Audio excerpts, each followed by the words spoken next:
Charlotte's harsh words saddened me deeply. We may not get along, but we're family after all. How could she say something so heartless? I felt lost. Thomas grinned and said, "Well, that went as planned. Mission accomplished." At that moment, I had no idea the chaos that was about to unfold. My name is Violet. I met my husband Thomas at work. I work in the office of a shipping company while Thomas is a truck driver. My first impression was that he's a robust guy, both physically and in personality. He's good at his job and kind to his colleagues. However, he wasn't so adept at the romantic game. Whether it was making a move or proposing, he was like a pitcher who only threw fastballs, no change-ups. But I prefer a straightforward man over a guy who thinks he's a playboy. As our relationship progressed and tensions eased, I found him quite interesting. Above all, he gave me a sense of security that I could rely on him. We got married and were blessed with 2 children. Our son and daughter have moved out and live on their own now.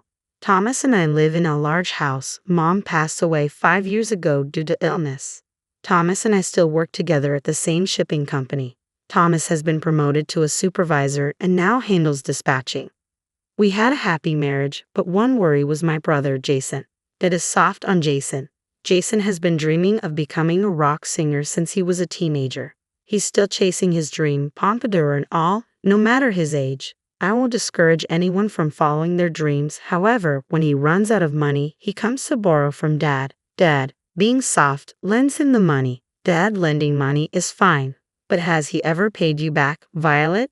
When you lend money, you should do it with the intention of giving. That means you shouldn't expect it back. Remember that? But Jason thinks he'll somehow make it. He's underestimating life's challenges. Isn't that risky? When I was young, I dreamed of becoming a novelist, Dad said. But Victoria's parents said if I was going to marry her, I needed a stable job. So I gave up my dream and chose to marry. I don't regret getting married, but I do regret giving up my dream. That was the first time I'd ever heard about my dad's younger days. So that's why I want to support Jason's dreams, I said. But it doesn't seem like Jason's putting in much effort. Do you really think he can achieve his dreams while goofing off all day? Thomas asked. Mountain climbing isn't just about conquering the peak. Every step you take along the way, it's part of the story. Well, you sound like a poet. Makes sense, since you wanted to be a novelist. Come on, you're making me blush with such direct praise. I'm not praising you, Thomas chuckled. Initially, I was worried that Jason had some dirt on Dad and was blackmailing him, but it turns out Dad also chases dreams, so he probably understands Jason's desire to escape reality. One day, Jason brought a woman home. Let me introduce you, this is Charlotte. From her name, I expected a dainty woman. She was, well, big. Hi, I'm Charlotte. I'm Violet, the sister. Nice to meet you, Charlotte. Charlotte is 5 years younger than me but much larger in build. Our first impression of her wasn't great. She was curt to both me and Dad, leaving us with the impression that she had poor manners. Eventually, Jason and Charlotte got married, so she became my younger sister-in-law. Neither Jason nor Charlotte held full-time jobs. They were always quitting their part-time jobs in a huff. Charlotte practices jiu-jitsu and has a short temper, often bragging about putting her arrogant bosses or seniors in joint locks. I just hope she never gets arrested for it. Jason brags about stories that aren't really brag-worthy, like headbutting a disrespectful boss. 2 kinds of stories I really can't stand. Bragging about bad behavior in the past and bragging about fights. I think many women also find these kinds of bragging a turnoff. One day, Jason came home to borrow money from Dad again, and I finally spoke up. Jason, you're working, right? Why don't you have any money? I got into an argument with a plant manager just because I forgot to put away a card. Jason replied. I told him it was workplace harassment. He yelled again, so I gave him a flying knee kick to the chair. Charlotte chimed in, seemingly pleased. I decided that if Dad wouldn't say it, I would. Every workplace has people you won't get along with, but even people I initially disliked turned out to be decent later on. I've often been glad I didn't pick a fight. You and I lead different lives. My pride is taller than the One World Trade Center, so yelling at me is practically asking for a flying knee, Jason continued. I couldn't believe my ears when Charlotte cut in. Are you siding with a boss who harasses people? That's not what I'm saying. So you're lecturing me now? You better be ready for this, Jason replied. Ready to take this outside or here's fine too, Charlotte challenged. I was flabbergasted. What is she, a teenager, feeling threatened? I walked away, unable to believe she was actually picking a fight. Jason didn't intervene. Would he have stopped if it were his wife fighting his sister? Getting hurt would be the last straw. I knew I had to watch out for that couple. When I turned 50, Dad got sick and was hospitalized. It wasn't long before we had to say goodbye. People said he lived a long life at 80, but I didn't feel that way.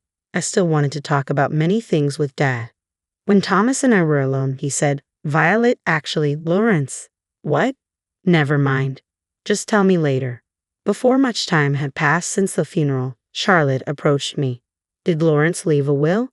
"A will? Probably not. He was hospitalized so suddenly. And if there's no will, then the inheritance." "You're already talking about inheritance. I guess you're not even sad." "How dare you? Want me to put you in the hospital? Try me." I raised my voice.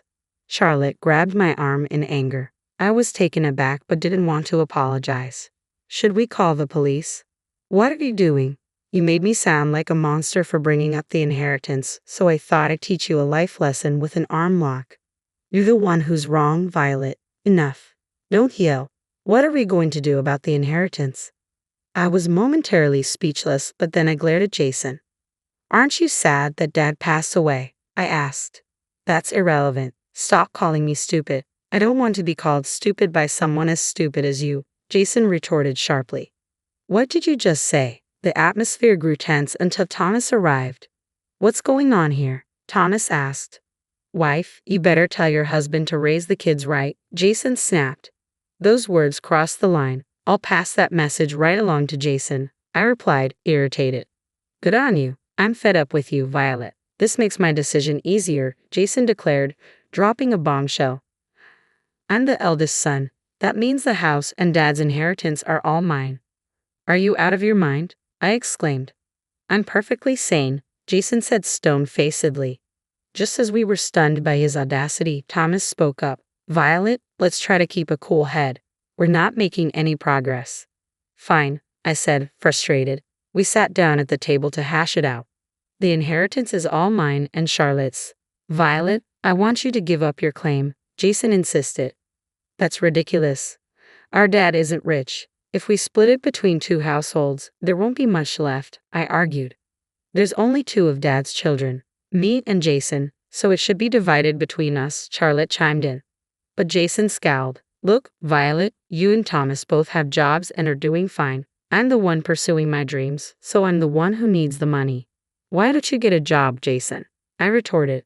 "Let me finish. Living in the house means no rent, and with the inheritance, I can take on the world. Dad was cheering for me, you know. The best way to honor him is to play Carnegie Hall." "You can't even pack the local park," Phil interjected. "What if I do, Phil? Carnegie Hall. Will you put your money where your mouth is?" Jason challenged. "What are you talking about?" I seriously considered calling the police. I interjected. "Thomas, what do you say? Can you give in?" Jason turned to my husband. "I cannot," Thomas replied calmly. Jason then asked, "So you're asking Violet to relinquish her claim?" "Yes, and you're okay with that, Jason?" I responded, incredulous. "What are you talking about?" "Of course it's not okay," Jason said.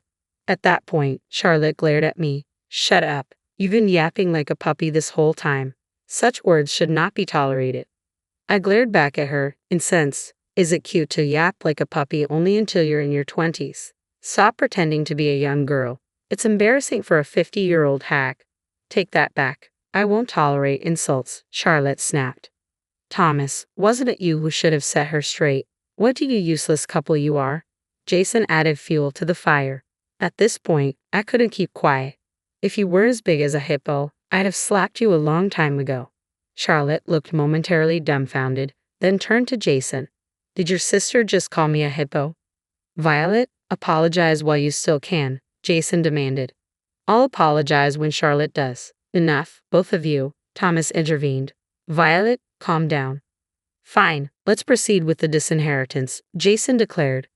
I looked at Thomas with wide eyes, searching for reassurance, but something in his gaze told me he had a plan. Why else would he agree to such an unreasonable demand? I had no choice but to trust Thomas. "So, Jason, just to confirm, you're fine with Violet being disinherited?" Thomas asked calmly. "I've been saying that Stop making me repeat myself. It's annoying, Jason replied irritably. What an infuriating couple. A wife who acts younger than she is and a husband who thinks he's smart but is actually dumb, Charlotte sneered. Leave the money and move out already, Jason demanded. Charlotte's harsh words saddened me. Aren't we still family despite our differences? How could she say such merciless things? Why should we be the ones to leave? I couldn't agree to this. We'll find a new place soon, but we have belongings. Please give us a bit more time, I pleaded. If you take too long, I'll throw everything outside, Charlotte threatened. Try it, and I'll call the police. Think I'll be scared if you mention the police? I'm not afraid. Call the Marines if you want to arrest me, I retorted, unable to contain my anger. I stepped outside, pondering if Dad bore some responsibility. Thomas smiled knowingly at my confusion. It worked. Our plan was a success, he said, reflecting on these moments that made him thankful for our savings. With savings, you don't need to borrow money. Even with zero debt, there are substantial monthly expenses: rent, utilities, food, taxes. Taking on more debt would naturally make things tougher, Thomas explained. I've always made it a point to avoid loans, pay in full for what I buy, and save a bit each month. Years of this effort mean we won't be in a bind when emergencies happen. Maybe Jason set a bad example. He lives impulsively and turns to Dad when he's out of money. It was one thing when Dad was working, but he had no problem borrowing even after Dad retired, I added. I always tell our kids how important it is to save so they don't end up like that. Thomas and I settled into our new condo after finishing unpacking. Thomas broached the topic cautiously. Let's consult a lawyer first, to initiate the renunciation of inheritance. Are we really giving it up? He asked. That's when Thomas finally disclosed what he had almost mentioned before. While playing chess with Lawrence, he quietly mentioned that he lost all his savings and is in debt, Thomas revealed. What? Because of Jason? I gasped, shocked. Yes, that made them even more unforgivable. Maybe that couple also shortened Dad's life, Thomas conjectured. You're not entirely right, but you're close, Thomas continued, surprising me with another revelation. Charlotte had yelled loudly at Dad and pushed him with both hands from behind. It wasn't just a one-time prank. It happened multiple times. Dad started fearing it was an attempt to induce a heart attack and couldn't say anything when Jason came to borrow money. I never thought they'd go that far. In other words, Lawrence had much more debt than assets. Do you get what I'm saying? Yes, now I understand. Inheritors receive not just assets but also debt. If the debt exceeds the assets, you can renounce the inheritance. Let's ask the lawyer. That's the best course. We consulted a lawyer and successfully renounced the inheritance. Just as I suspected, Jason and his wife barged into our new condo. Violet, you set us up, didn't you? Jason accused. Set you up? What are you talking about? I replied, playing dumb. Don't play dumb. There's no inheritance from Dad, just debt. You knew, didn't you? He snapped. I had no idea. This won't end with just an arm lock. Be ready for a chokehold, I threatened, pulling out my mobile phone. Hello, is this the police? I began, but Charlotte grabbed my phone and shut it off. Violet, how are you going to take responsibility for this? She challenged. That's when Thomas stepped in. Jason, I recall asking you multiple times if it's okay to relinquish the inheritance, right? So you knew it was drowning in debt, didn't you? I had no idea, Jason muttered. Whenever Jason needed money, Lawrence would lend it without a second thought. He gave out big amounts like it was nothing. I assumed Lawrence must be well off, I explained. Jason was at a loss for words, but Charlotte interjected. Nice try, but you're not weaseling your way out of this. We inherited those debts. You two need to do something about it. What responsibility are you talking about? My spouse and I are not responsible for any of this, I retorted.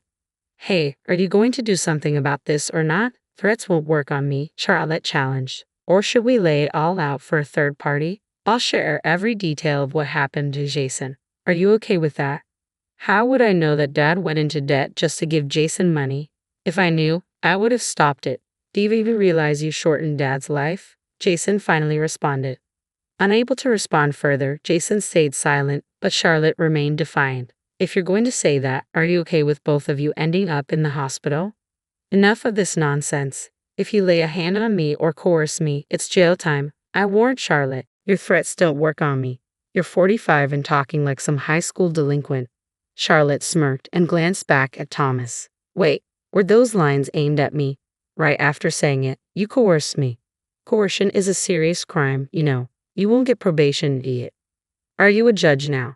It's complex to decide whether probation applies in any crime. Don't talk nonsense when you know nothing, I fired back. Seeing Charlotte's anger intensify, Thomas turned to Jason.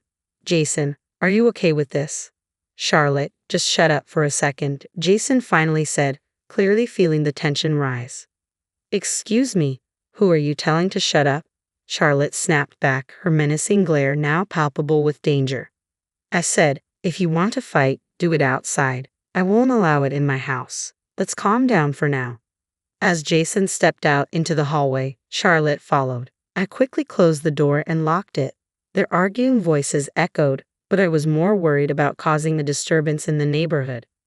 Did you just tell me to shut up? What are you going to do if I call the police? Charlotte threatened.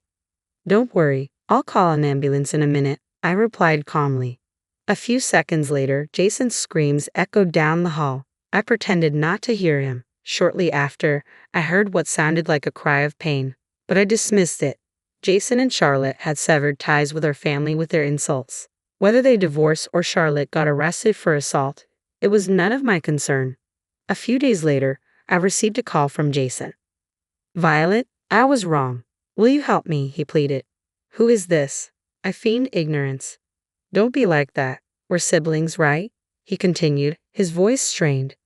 I couldn't help but feel it was too late. It turned out Jason was in the hospital. Apparently, Charlotte had broken his arm. It felt surreal, almost like something out of a comic book. Ever heard the term you reap what you sow? I'm genuinely sorry. Could you cut me some slack? I can't afford the hospital bills, Jason begged. That's unfortunate, I replied coldly. No matter how much he pleaded, I kept my distance. Jason seemed speechless after my harsh words. Switching the call to Thomas, I ended it abruptly. Don't call him by his first name. We're no longer family, I asserted before hanging up. Thomas and I did go to the hospital, but not to visit. It was better to settle it face to face. Jason pleaded politely, please help me. Debt collectors have come to the hospital's first floor. The nurse told me I'm scared to death. Thomas looked stern. After the insults you and your spouse hurled, it's only natural for us to cut ties. That's not what I meant. If we're not cutting ties, then why renounce the inheritance? Jason looked down, his voice softening. I apologize for what I've done, but I need your help. I have no one else to turn to. What about Charlotte? Jason pleaded. We're divorced. A family falling apart, I replied somberly. Then she's at the police station for assault. It felt unreal. You repeatedly called my wife an idiot. If I had called Charlotte that, you'd never forgive me, Jason said, troubled. People who spew hate often don't remember what they've said, but those on the receiving end don't forget. I have a good memory. I remember every word you two have said. I've heard it from Charlotte as well, Thomas interjected calmly. The wife should be properly disciplined by the husband, Jason attempted to justify. What does that even mean? Explain it to me, Thomas pressed on logically. What did Charlotte mean when she said a wife should lay down her body? Is that even something you should say to a woman? Jason seemed to have forgotten not just his own comments but also those made by Charlotte. Yelling like a little puppy, that's a clear insult. As for my dear wife, you called her a young one-ape or a 50-year-old hack. Don't repeat it. Sorry, Jason muttered. Thomas didn't let up. You said it to me as well when I asked repeatedly if I should disclaim my inheritance. You told me to stop making you repeat yourself because it's annoying. It's too late for any excuses now. Jason lowered his head on the hospital bed, looking crestfallen. I'm really sorry. Can you please find it in your heart to forgive me? No way. Charlotte called my wife an old hag, and you insulted me by saying I'm not mentally sharp. By the way, what does not mentally sharp mean? Explain it to me, Thomas demanded, glaring at the trembling Jason. Jason's eyes widened with a terrified look. If I weren't in a hospital, I'd be yelling right now. Let's just cut ties off completely, Thomas declared firmly. You're the one who said to leave the money and move out quickly, I added, supporting Thomas's decision. Thomas looked down at the dejected Jason, then turned to me. Shall we go? Yes, I nodded. After all was said, I thought Thomas might end up offering financial help out of a sense of divine mercy, but he stood his ground. As we left the hospital, a smile crossed my face. I saw your scary side today. There's nothing like that. Be kind to me, okay? Thomas replied with a gentle smile.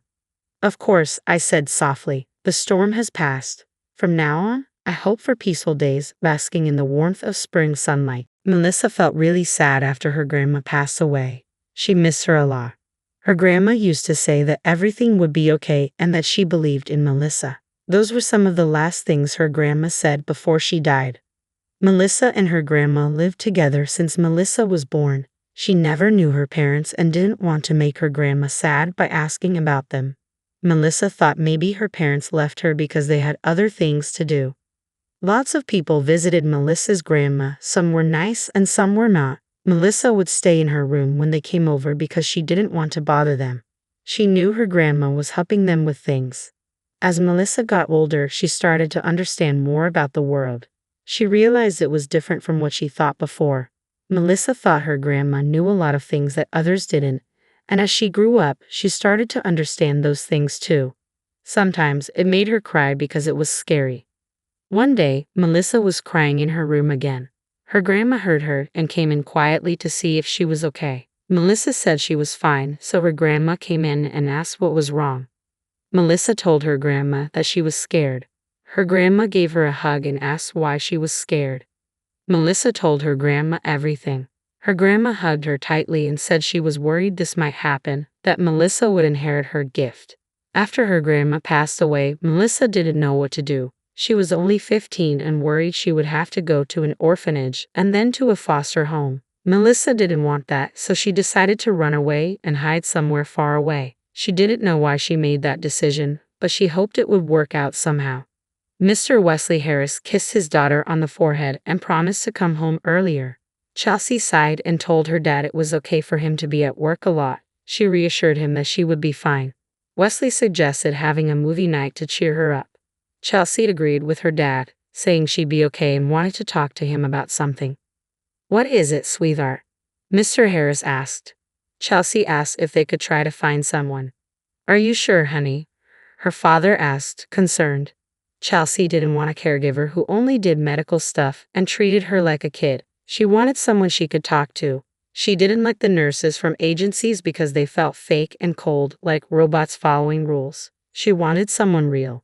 Wesley kissed his daughter again and promised to find a solution. As he went to work, he couldn't shake off how strange life had become.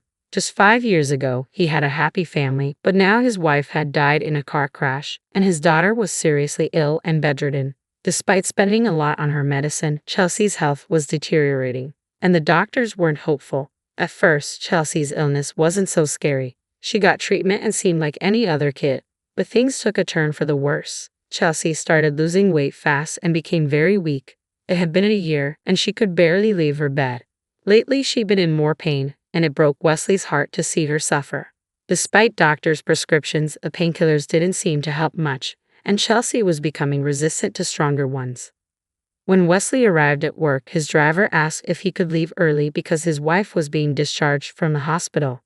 Congratulations. Of course, go ahead. Let me know if you need anything, Wesley said.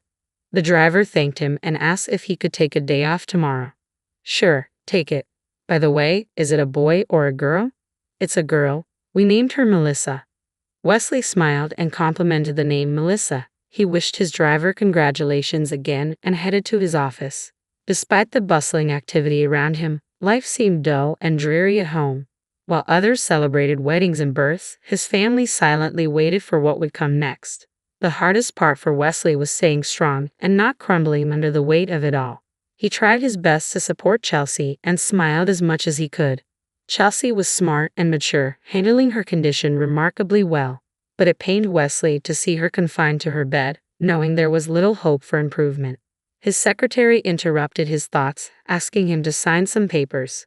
Andy, I need your help. I'm looking for someone to spend time with my daughter, not from an agency, someone real.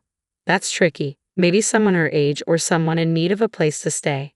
Andy suggested. Yeah, we could try that. Okay, give me the papers, Wesley said, ready to explore this idea.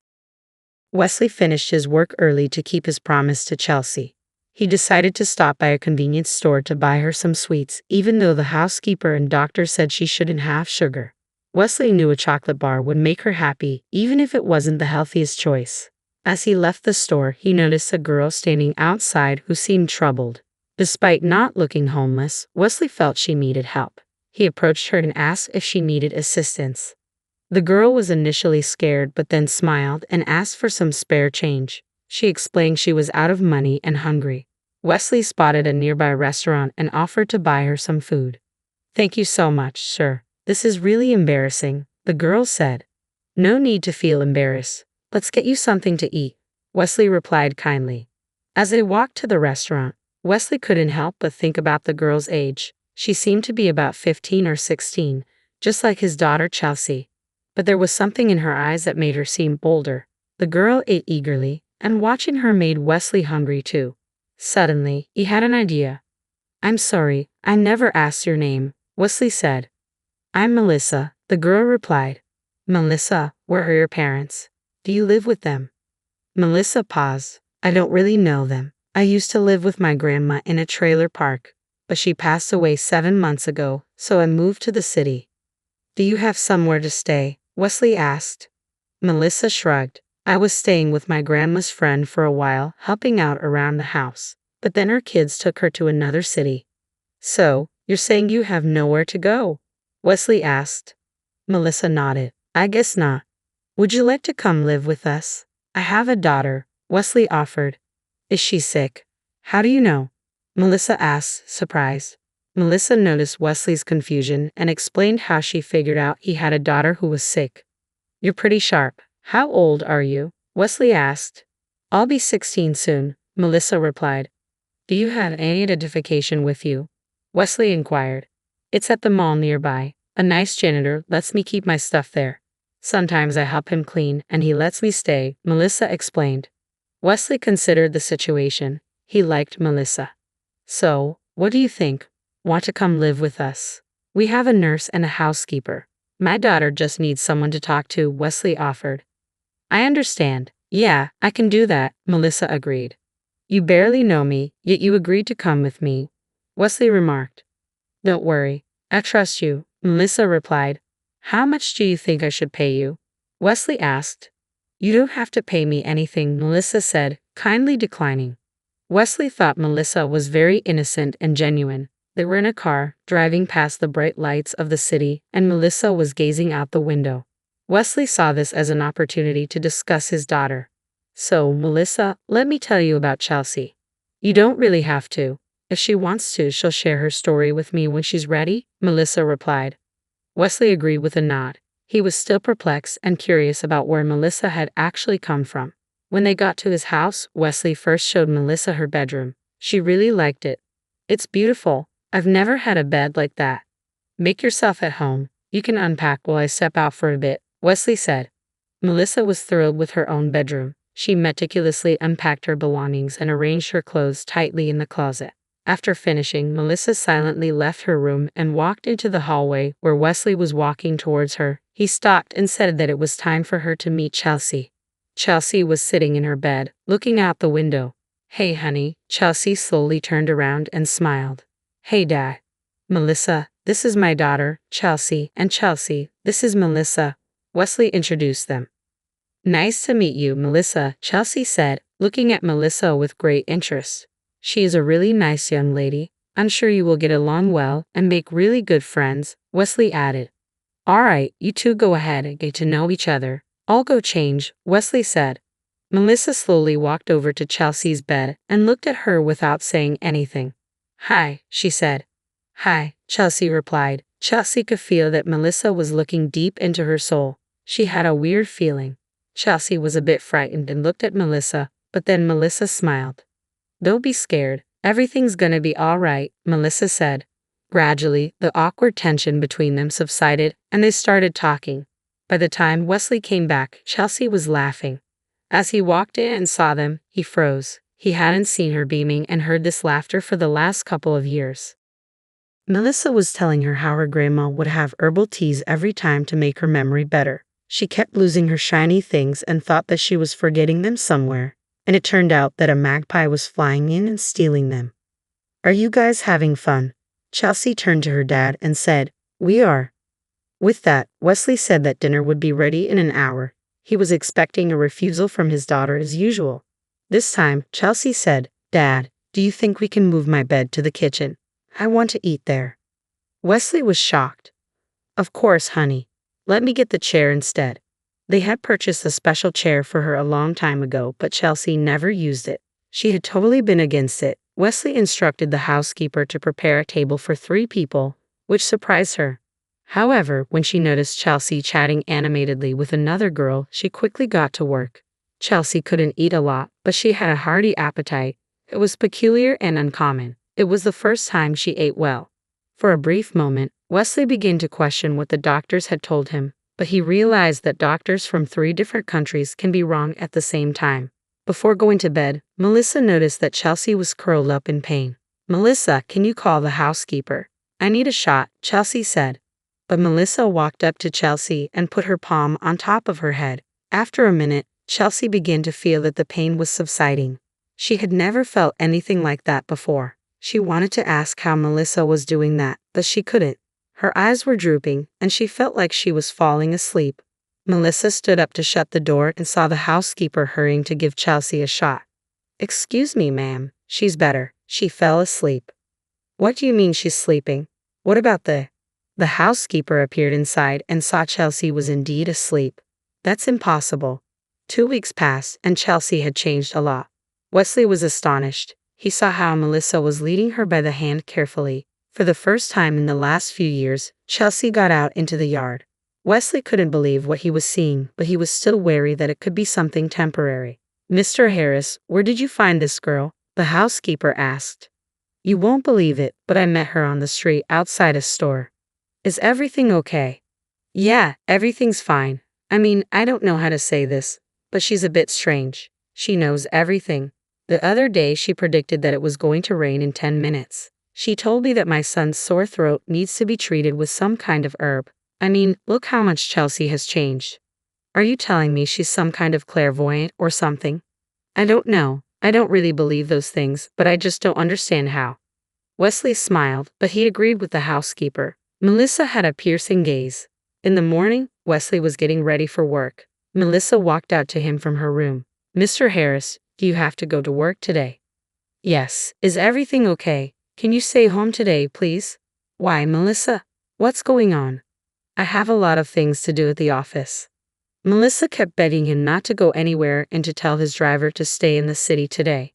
Wesley didn't know why he agreed to listen to her. In the end, he decided he could probably work from home today. When he turned on the TV, he saw that there was a terrible accident on the highway involving a dozen cars. It happened exactly at the exit he was supposed to take and at around the time he usually passes through that area. He immediately got a call from his driver. The driver talked for a while and thanked Mr. Harris for letting him stay in the city today. Wesley got up and headed for Melissa's room. He couldn't take it anymore. He really wanted to know who she really was. He knocked on her door, but there was no response. Then he walked towards Chelsea's room, and as he was approaching, he heard loud noises. They were arguing about something. He stood behind a slightly open door and looked through. Melissa was shouting at Chelsea. "Get up now." "I can't." "Who told you you can't?" "But I'm really sick. I can't walk." "I'm not supposed to walk." "But you're still alive. Give me your hand." Wesley froze because Chelsea put her right foot on the floor, then the left, and then she got up. She wobbled immediately, and Wesley was about to lunge, but Melissa had already had her shoulder up for her. "There you go. Good job, Chelsea," Melissa told her. "And you were telling me you were destined to be in bed." Chelsea burst out laughing. "I'm Ashley, enjoying the tranquil life alongside my husband, John. Yet there's a recurring issue. My brother's wife, Rachel. Together, they have a 3-year-old daughter named Ada, our cherished niece, adored by both John and me. While it's enjoyable to have Ada visit occasionally, Rachel seems to bring her over almost every week. Ashley, could you look after Ada this week?" Rachel asks, as usual. "Sure thing. Ada, behave yourself, okay?" "Okay." Ada eagerly bounds from the entryway to our living room, full of energy. Assuming John, who's lounging there, will take care of her, I steel myself to speak with Rachel. John and I adore Ada, but having her over every week is becoming a bit overwhelming. Even though we work from home, I'm an illustrator and John is a programmer. We're both freelancers. As freelancers, we have the flexibility to adjust our schedules based on our workload, but it's challenging to juggle childcare during busy periods. However, ensuring our niece's safety is our top priority, so I find myself multitasking, working on my tablet while keeping a watchful eye on her. I feel guilty for voicing my concerns to Rachel, my brother's wife, fearing it might strain their relationship, but the burden has become too heavy to bear. I'm truly sorry, but could today be the last day we watch Ada? I ask her gently. It's only later that I realize my mistake. She arches her eyebrows and sharply rebukes me. You wouldn't understand, Ashley, not having children of your own.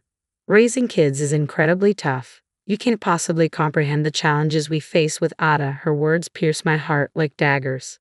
It's because I'm infertile, I confess, feeling the weight of the admission. John and I have always dreamed of having children. We talked about it before we got married. But despite our efforts, we couldn't conceive. After seeking medical advice, we learned about my condition, which makes pregnancy extremely difficult. We're currently undergoing fertility treatments, which are physically taxing and financially draining. Each month, the hopeful anticipation of starting a family brings immense emotional stress for both John and me. Being blamed for not understanding the challenges of parenthood strikes a painful chord, especially amidst our struggles. But her accusations don't cease. Unlike you two who stay cooped up at home, I'm a sociable person. I have many friends who depend on me. Today, I brought Ada here because I'm heading to London to visit a friend. You two, who lead reclusive lives and don't contribute to society, should be grateful that I'm doing you a favor too. If you understand, take good care of Ada and stop complaining. After Rachel's heated departure, her scent lingering in the air, I re-enter the living room. John, evidently privy to the confrontation, wears an unusual frown. I didn't want Ada to witness all that, that's why I stayed back. But that was too much, he remarks, his tone edged with irritation. It's been roughly a month since little Ada began her weekly visits. Sensing it's time to address the situation, I resolve to call my brother Chris. Hey Chris. Hey Ashley. What's going on? It's been a while. Everything alright? I had been pondering Chris's decision to leave Ada with us. Despite his usual demeanor over the phone, my recent clash with Rachel left me on edge. So, with a hint of frustration, I broached the subject. Hey bro, Ada is adorable and all, but having her over every week is becoming quite the challenge. John and I have deadlines to meet as freelancers, you know? Some consideration would be appreciated. Ha! Ada? She's sleeping right now, he responded. Confusion set in as Chris claimed Ada was at home sleeping. When he sent a photo of Ada asleep, it didn't match the Ada we knew. I countered with a picture of Ada playing with John, to which he asked, "Who's that girl?" The last time I saw Ada with Chris, she was still a baby, unable to walk. The realization hit me that the child regularly left in our care, supposedly Ada, might not actually be her. But then, why would Rachel bring her over? Chris and I exchanged puzzled looks. Suddenly, John, who had been silently absorbing our conversation, tentatively addressed Chris. Chris, I apologize if I'm mistaken and I know this might be impolite, but have you noticed anything odd about Rachel lately? John and I had discussed it numerous times. Rachel's behavior had changed noticeably since her parents passed away from illness. Family gatherings ceased altogether. The last time I saw Rachel a few years ago, she was still attractive but dressed more modestly. Recently, however, she's been donning vibrant colors like red and blue and flaunting flashy accessories. Chris appeared to have picked up on these changes too, his response tinged with a hint of melancholy. Yeah, maybe, he admitted before abruptly ending the call with a promise to follow up later. While we sympathized with Chris's situation, John and I couldn't shake the suspicion that Rachel might be unfaithful. There was little we could do about her possible infidelity other than trust Chris to handle it. Our focus shifted to uncovering the identity of the cheerful girl playing before us. Ada, you're 3 years old, aren't you? Can you tell us your name? We had always assumed she was our niece, never bothering to confirm her name. But if she wasn't Ada, we needed to know. My heart racing, I questioned the girl, who responded with a beaming smile. I'm Ada Johnson. I'm 3 years old. After a brief exchange of glances with John, we praised little Ada, trying to maintain our composure. You said that perfectly, we chimed in, hoping to conceal our unease. We carried on as usual, not wanting Ada to sense our apprehension. The surname Johnson was unfamiliar to us, leaving us uncertain of the child's origin. Despite our confusion, it was evident that little Ada was innocent in all of this. Hoping to aid my brother in his investigation, I messaged him on WhatsApp, informing him that the girl with us was Ada Johnson. His reply was curt, "Understood, thanks."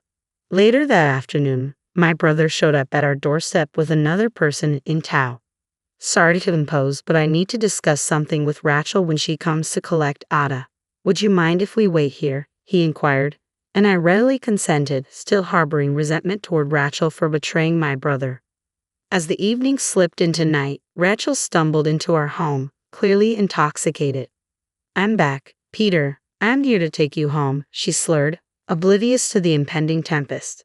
As Rachel casually strolled back, seemingly on the verge of breaking, I greeted her with a forced smile. "Hey, welcome back, Rachel. You seem a bit tipsy. How about I get you some water?" "That'd be great. Is this your way of making up for the nonsense you spouted earlier?" As Rachel entered the living room, her usual cheerful demeanor contrasting with her slightly inebriated state, Ada was engrossed in play on the lap of a woman. Rachel glanced at the scene with confusion, noticing the woman's disapproving glare. "Who's that? Did you hire a sitter?" "Nice to meet you. I'm Katie Johnson, Ada's mom." "What?" Rachel's surprise was so profound she couldn't even grasp the glass of water I offered, stumbling backward until she collided with a corner and tumbled to the floor. I watched her sprawled there, offering no assistance, when my brother's voice echoed from the entrance. "I've brought him. Why is Chris here too?" Rachel, still on the floor, exclaimed as my brother ushered in a man with flamboyantly colored hair. Rachel blanched at the sight of the man, and he paled upon seeing Katie. My brother directed Rachel and the unfamiliar man to sit beside each other. Though unbidden, they both attempted to straighten up, but their posture remained uneasy, their eyes darting about with evident unease. Because it wasn't suitable to subject a child to such a tense situation, John, who had been entertaining Ada in the adjacent room, whisked her away. With everyone assembled, my brother assumed command, fixing his gaze on Rachel and the man. "I never thought my close friend would betray me with my wife. Isn't that right?" "No. No." An acquaintance from Chris's high school years still kept in touch and occasionally visited Chris's home. Chris had always felt uneasy about the way Noah looked at Rachel. "I always figured if Rachel was going to stray, it'd be with you. But to find out it's actually you, and you have the nerve to leave your own kid with my sister and her husband. What the hell, man?" Chris, once a notorious troublemaker in their small Nebraska town, had since settled into a corporate job, but his confrontational side resurfaced when he faced Noah. At Chris's chilling accusation, Noah let out a pitiful scream. "Oh no," he replied in a trembling voice before continuing. "It was Rachel who initiated everything. She sought me out at my salon, specifically asking for me. She confessed she had feelings for me. You can't just put this all on me. You were just as involved. You two morons. The first thing you need to do is apologize." Chris's words prompted Rachel and Noah to start apologizing, or so I assumed. However, it became clear that Noah, who could calmly leave his daughter with strangers, wasn't operating on a normal wavelength. Noah, pointing at the tearful Katie, raised his voice. "It's all her fault. She barely pays attention to me, so I felt lonely and cheated. If anyone's to blame, it's Katie." "Don't you dare deflect." Katie's sudden outburst startled Noah. When Chris brought her closer, she exuded quiet elegance. "I never imagined my husband would entrust Ada to strangers while I'm at work. I'm deeply sorry." The usually humble Katie's fury was palpable. "What do you mean you cheated because you felt lonely? Have you no self-control? And leaving Ada with strangers.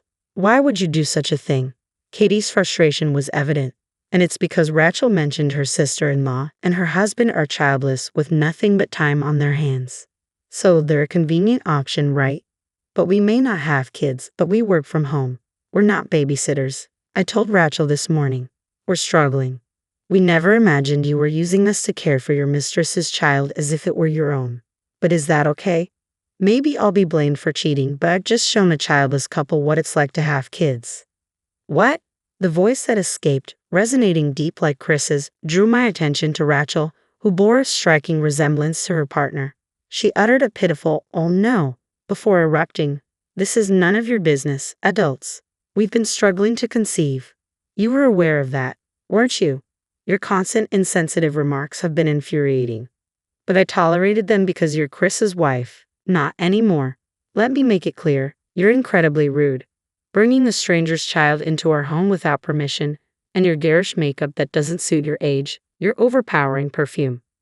When I finally voiced my long-held thoughts, Rachel flushed crimson, realizing she had no ground left to stand on. She bit her lip, remaining silent. Following that, Chris and Katie delivered a thorough scolding to Rachel and Noah. Predictably, both couples ended up divorcing, facing substantial financial burdens.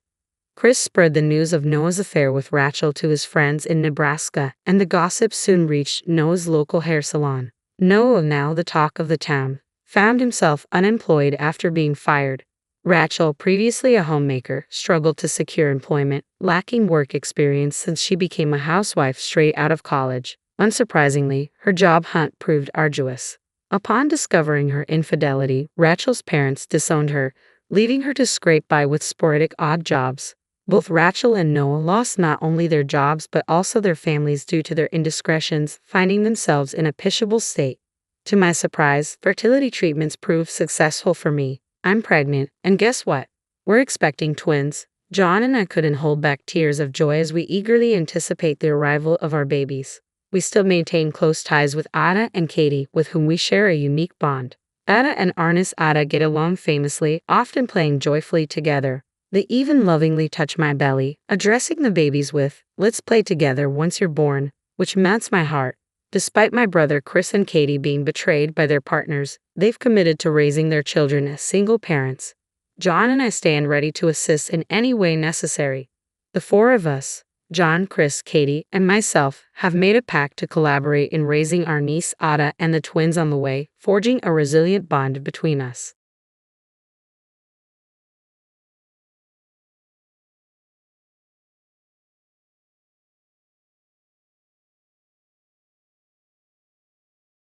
Starting today, my husband wants us to live with my parents. I was caught off guard by this sudden suggestion. We just said goodbye to my father, who recently passed away after being sick for a long time. Despite the sadness of the funeral still lingering, my husband packed up and left our house. He said we're moving to a villa my father left me. When we got there, my in-laws were already settled in. My name's Natalie, I'm 33, and I'm a designer who's just started living on my own. I've been living with Justin for 3 years now since we got married. My career as a designer is flourishing and I'm known in my field. I earn well enough to have the apartment under my name. Sadly, my mother passed away during my college years, and last year, my father was diagnosed with cancer. Despite his brave fight, the disease progressed, and the doctors warned us to prepare for the worst. My father has always been there for me, especially since I started working. He's been a constant support and a vital part of my life. Learning about my father's illness shook me to the core. As his health deteriorated, I couldn't sleep, consumed by worry and fear. My husband asked about my dad's condition often, but his concern felt hollow. It seemed like he was waiting for the worst to happen. He's always felt insecure about earning less than me, and I wished he'd take pride in my success and be there for me when times get tough. He had a playful side, always wanting to win, even in simple things. My dad assured us not to worry and to focus on our relationship, but I couldn't shake the feeling that we should visit him while we still can. I was finding it harder to hide my growing frustration with my husband. In the beginning, our marriage was full of love and joy, but his insensitive comments about my dad's illness changed things. I realized he wasn't the same loving husband anymore. He works from home and thinks having someone around distracts me, but I plan to work from home too once I'm independent.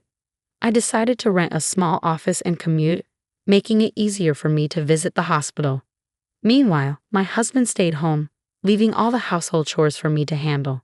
Juggling work, taking care of my father, and coming home exhausted, I often found a mess waiting for me, with dishes left unwashed. It was clear he only thought of himself, disregarding my feelings. Living with him made me realize how little he understood me, leaving me feeling deeply lonely. Then my father passed away. We had already sold our family home as we had discussed with him. As I busied myself with funeral arrangements, my husband seemed distant, more focused on phone calls or disappearing altogether. I pleaded with Justin to help me during this difficult time, but his phone interrupted our conversation. When he finally hung up, he brushed off my request. claiming he was busy with work calls. My frustration with him grew, especially amidst the turmoil of losing my father. His demeanor had turned colder, leaving me feeling even sadder. On the day of the funeral, Justin spent a long time chatting with his parents, leaving me feeling alone among the attendees. Despite the tension, the funeral proceeded smoothly, and we were able to wrap up the proceedings without any major issues. Out of the blue, my husband suggested we move in with his parents, as if it were the most natural thing to do. He even joked about divorce if I disagreed.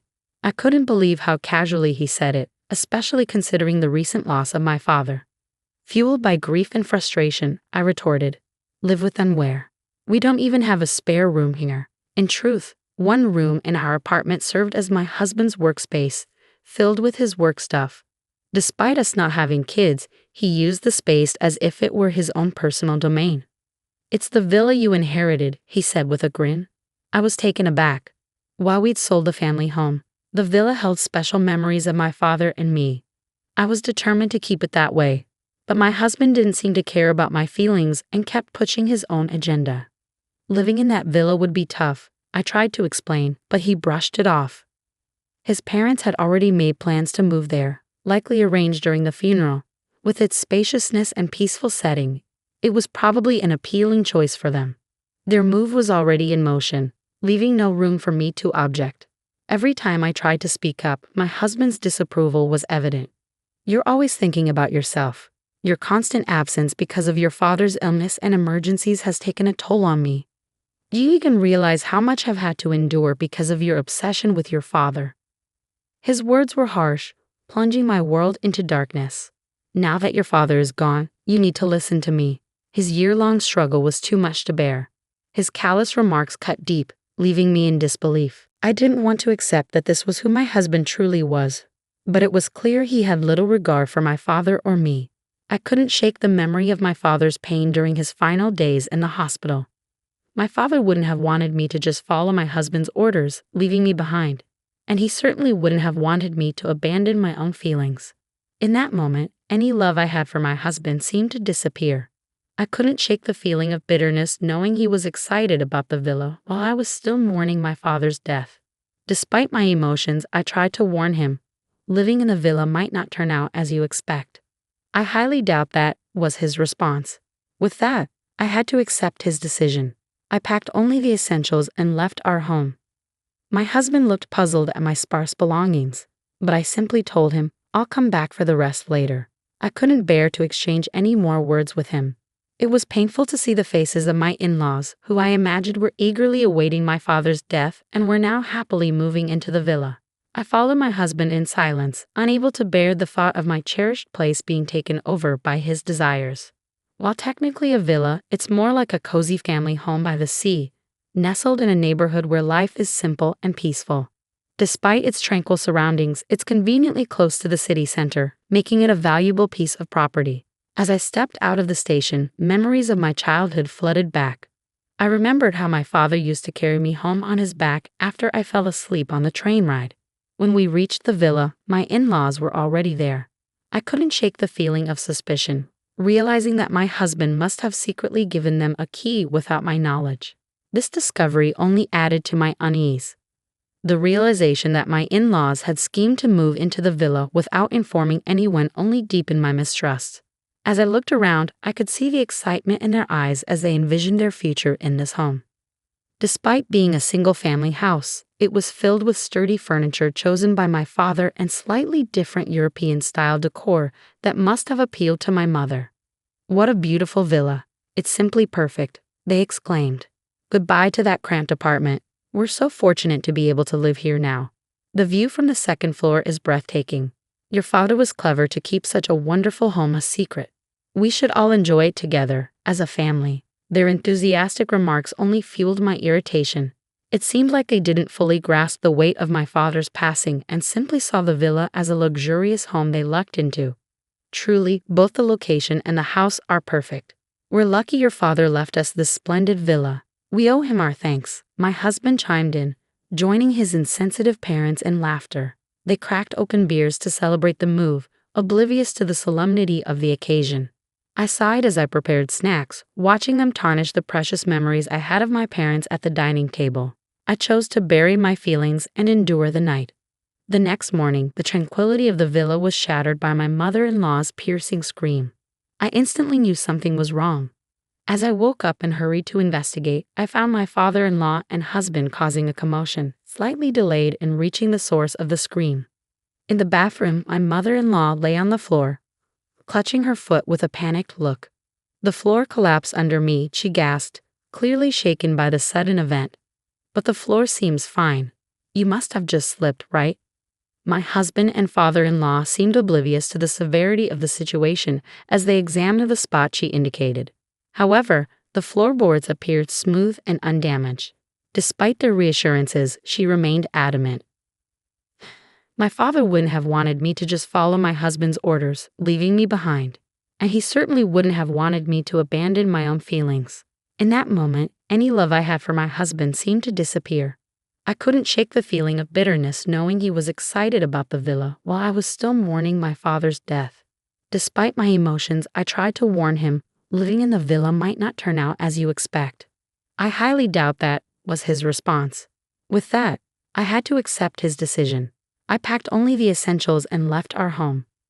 My husband looked puzzled at my sparse belongings, but I simply told him, I'll come back for the rest later. I couldn't bear to exchange any more words with him. It was painful to see the faces of my in-laws, who I imagined were eagerly awaiting my father's death and were now happily moving into the villa. As they examined the floor, I was certain it had collapsed. Have you tried stepping on that slightly different colored part of the floor? I questioned. Their expressions shifted to surprise as they focused on the spot I indicated. Stepping between them, I leaned forward and pressed my slippered foot on the distinct section. Whoa, what was that? The floorboard made a distinct sound and gave slightly under my weight, snapping back into place when I lifted my foot. If someone unknowingly stepped on it, they'd think the floor had collapsed. See, the floor sinks a bit. It's like a trap, I explained. What? That's dangerous. Is this house defective? They exclaimed. Calmly, I clarified, it's not a defect. My father intentionally installed it in this house. Why would he do that? They asked incredulously. It's what you'd call a mechanical mansion or a trick house, I revealed. As they examined the floor, I was certain it had collapsed.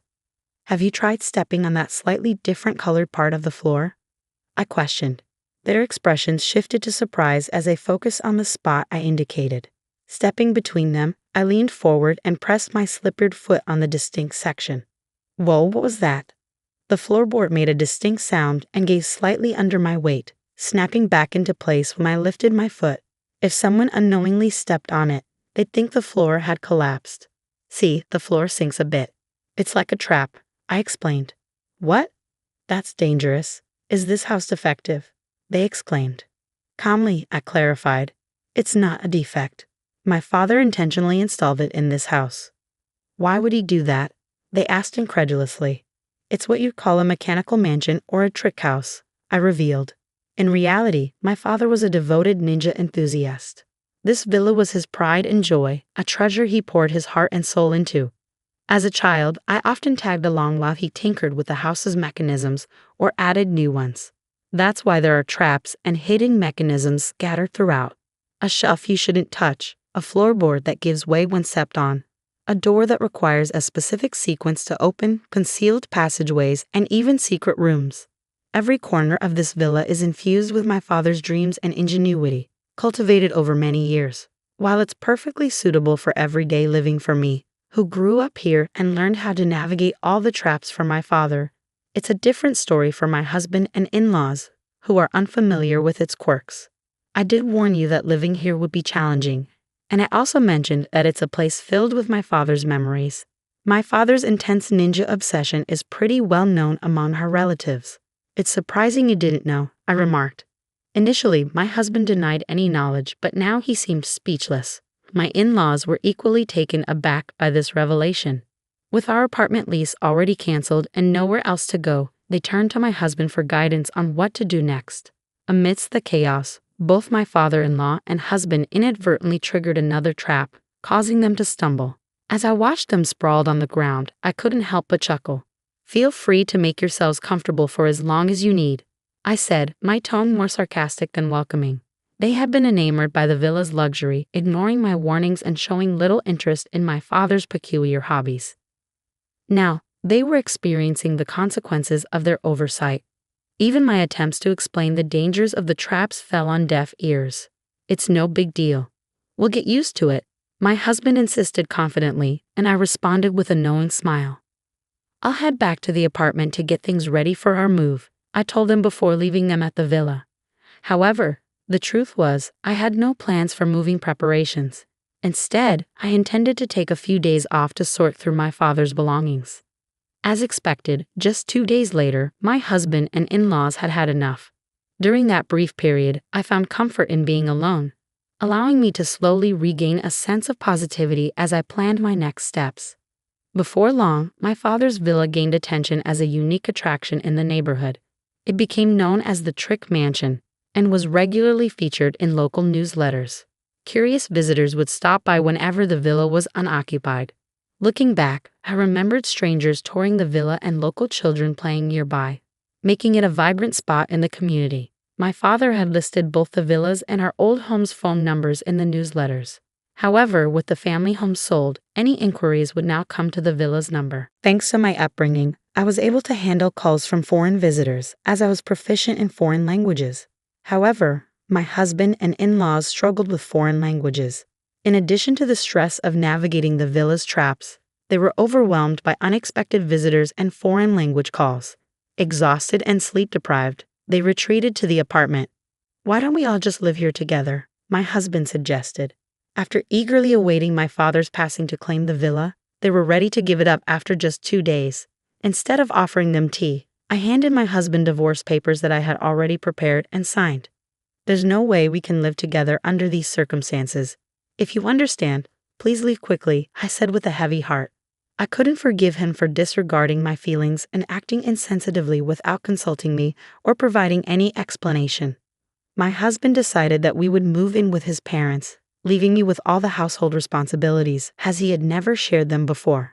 Feeling trapped, I confronted him about his selfish decision-making and disregard for my feelings. What happened to the love you used to show me? I couldn't help but laugh at his obliviousness. How could I love someone who wished for my father's death and would rejoice when he passed? Handing him only the divorce papers, I escorted them out of the apartment. Firstly, this is my apartment. If anyone should leave, it's you. Despite my calm demeanor, my husband raised his voice, showing no concern for our neighbors. However, I remained firm. Natally, I'll call the police for trespassing. If you don't want that, leave quietly. Their voices fell silent upon realizing the apartment was in my name. They relied on me financially and didn't have much of their own. However, I had already made up my mind to sever ties before they could begin their lengthy persuasions. Both my husband and in-laws had limited savings.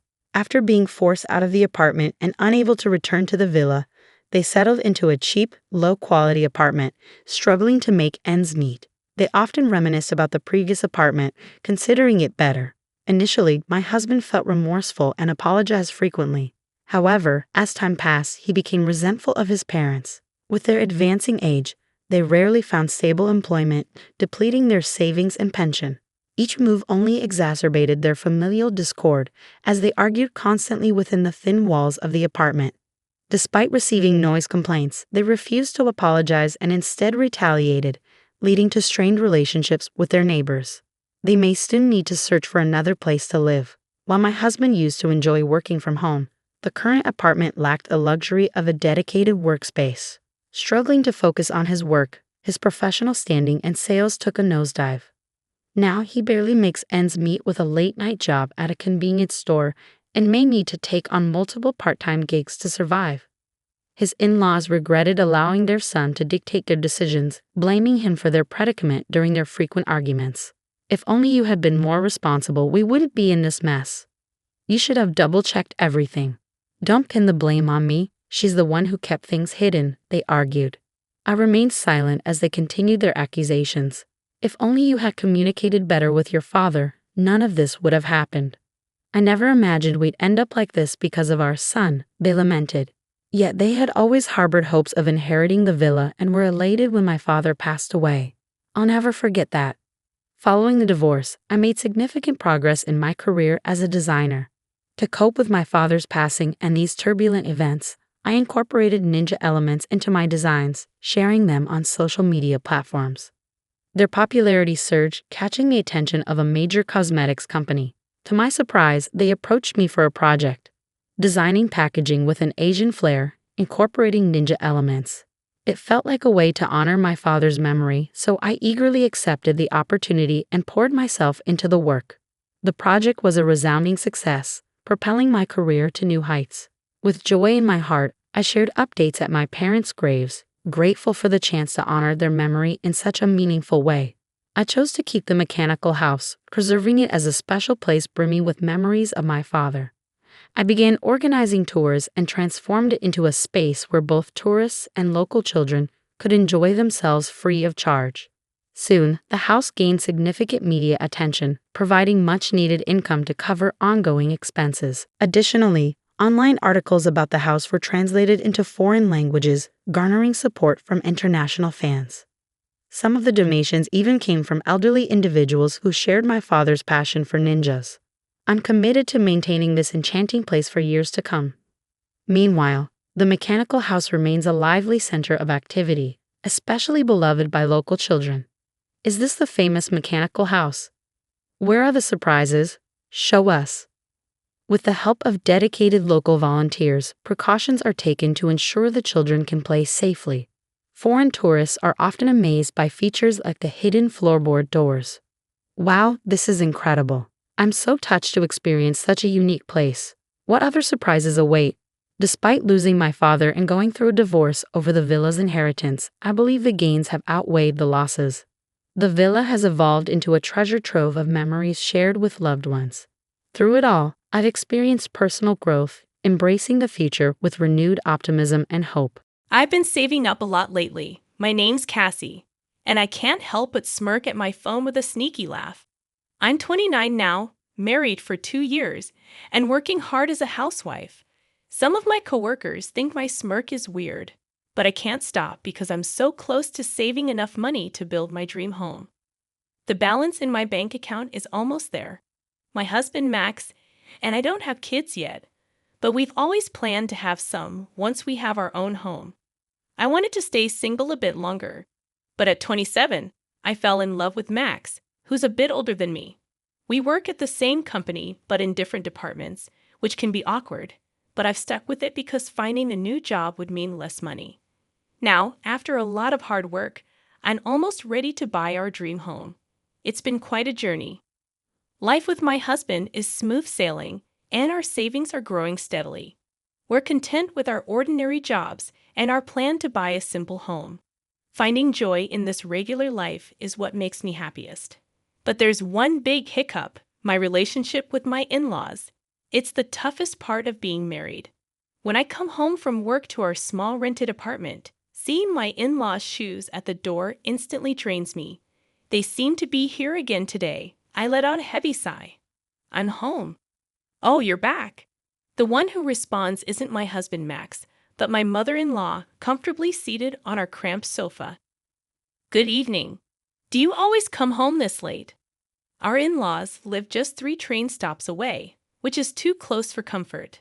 That's why my mother-in-law often drops by without considering the inconvenience. You're home late again. What about Max's dinner? This happens too often. No sympathy for my long work hours, just complaints from my mother-in-law. I'm sorry, work was hectic. I'll cook something now. Max has been home for a while. Cassie, aren't you a bit inefficient? Even though Max and I work at the same company, our jobs are very different. Max rarely has overtime in his department, but he earns less. My department, however, is crucial to the company, often requiring me to work late. That's why I earn the highest salary in the company. I never bring this up myself, and I wish Max would, but maybe his pride gets in the way. He never speaks up. Right now, he's just quietly drinking his tea. Even though we both work, I feel like Max could pitch in a bit with the housework, but he steadfastly avoids it. Whether it's shopping, laundry, cleaning, preparing the bath, or cooking. When he gets home from work, He's either glued to the TV or absorbed in his phone. Oblivious to all this, my mother-in-law, as usual, came over to criticize me today. It's okay. I already had dinner with Max. Oh, you've eaten? We had some amazing sushi. I decided to treat Max to something nice for a change. I see. I was taken aback when I heard the name of the sushi restaurant. Isn't that an upscale place? Though surprised, since my mother-in-law footed the bill, I decided to let it slide and started heading to the kitchen to make my own dinner. But my mother-in-law stopped me. Cassie, I hate to ask, but could you do me a favor? I'm a bit short on cash this month. Could you lend me some? Just as I suspected, my mother-in-law often asks for money like this. I wanted to say, hold on a second. That doesn't seem right. You went to a fancy sushi restaurant, didn't you? And last month, you said you were struggling and begged for money. I reluctantly gave you $300, even though we're also tight on cash. And the month before that, and the one before that. Aren't you being a bit careless? But I held back and managed a strained smile. I'm sorry, we're all having a tough time this month. Can't you do anything for your struggling parents? You're the cold one, not me. Who's really cold here? Your son, who neglects his duties at home, leaves his wife alone, and goes out to eat sushi.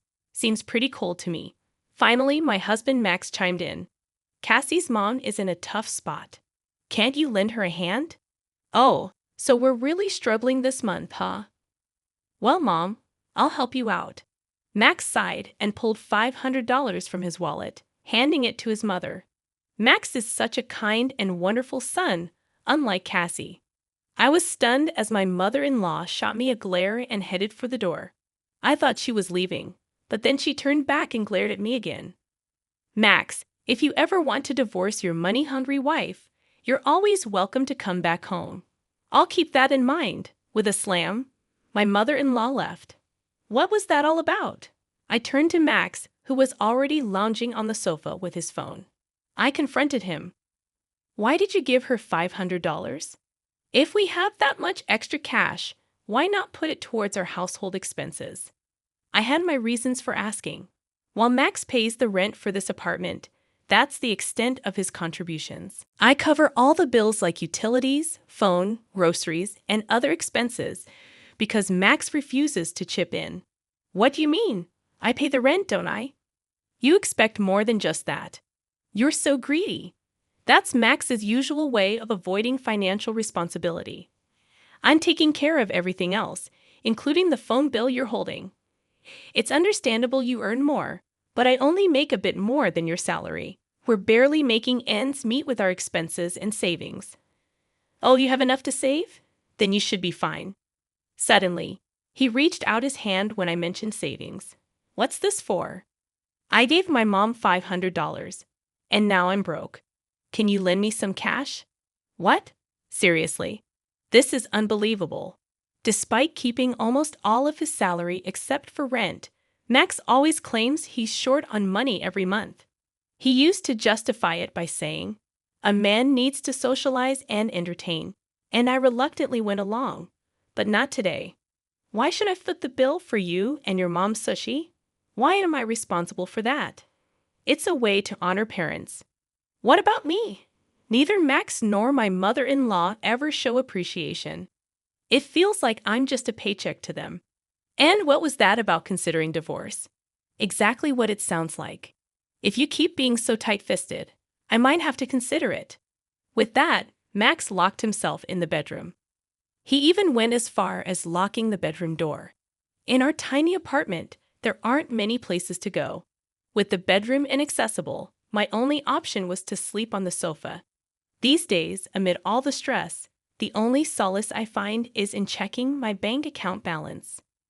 After enduring yet another round of sarcasm and financial demands from my mother-in-law, I'd open my phone before starting my overtime shift at work.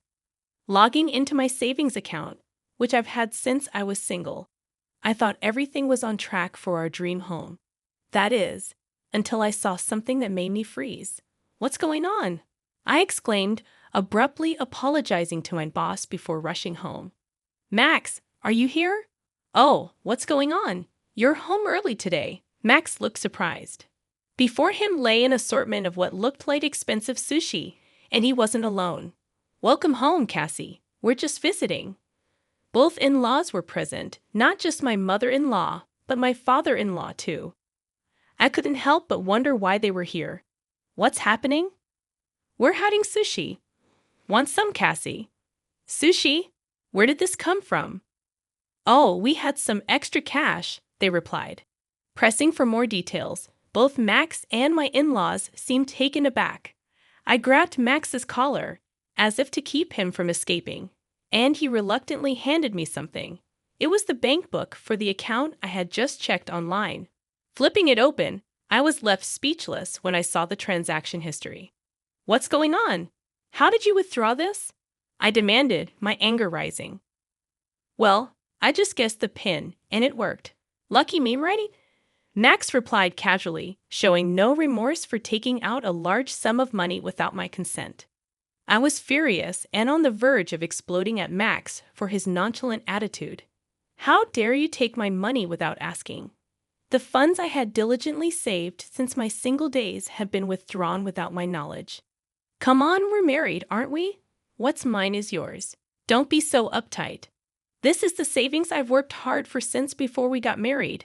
Give it back. Relax, Cassie. What's yours is mine, naturally, Max said dismissively. Living off Max's support while secretly saving such a large amount of money. You're so greedy, Max accused, his tone accusatory. Yeah, exactly. You should appreciate me more. Who do you think you're depending on? It's unbelievable. I feel like I'm alone in this. Don't joke around. Taking my money like this is no different from theft. Give it back. Who's joking? Max snapped, clearly startled by the accusation. Annoyed, he continued, Don't forget, I'm the one paying the rent here. And I have plenty of social obligations to fulfill. Plus, I help my parents. Right. Max is such a wonderful son. You leave the rent to me and secretly save all this money. It's easy for you. You only cover the rent. You hardly ever entertain, yet you ask me for money while supporting your parents. Stop it. You married into this. It's only right for you to respect me and my parents.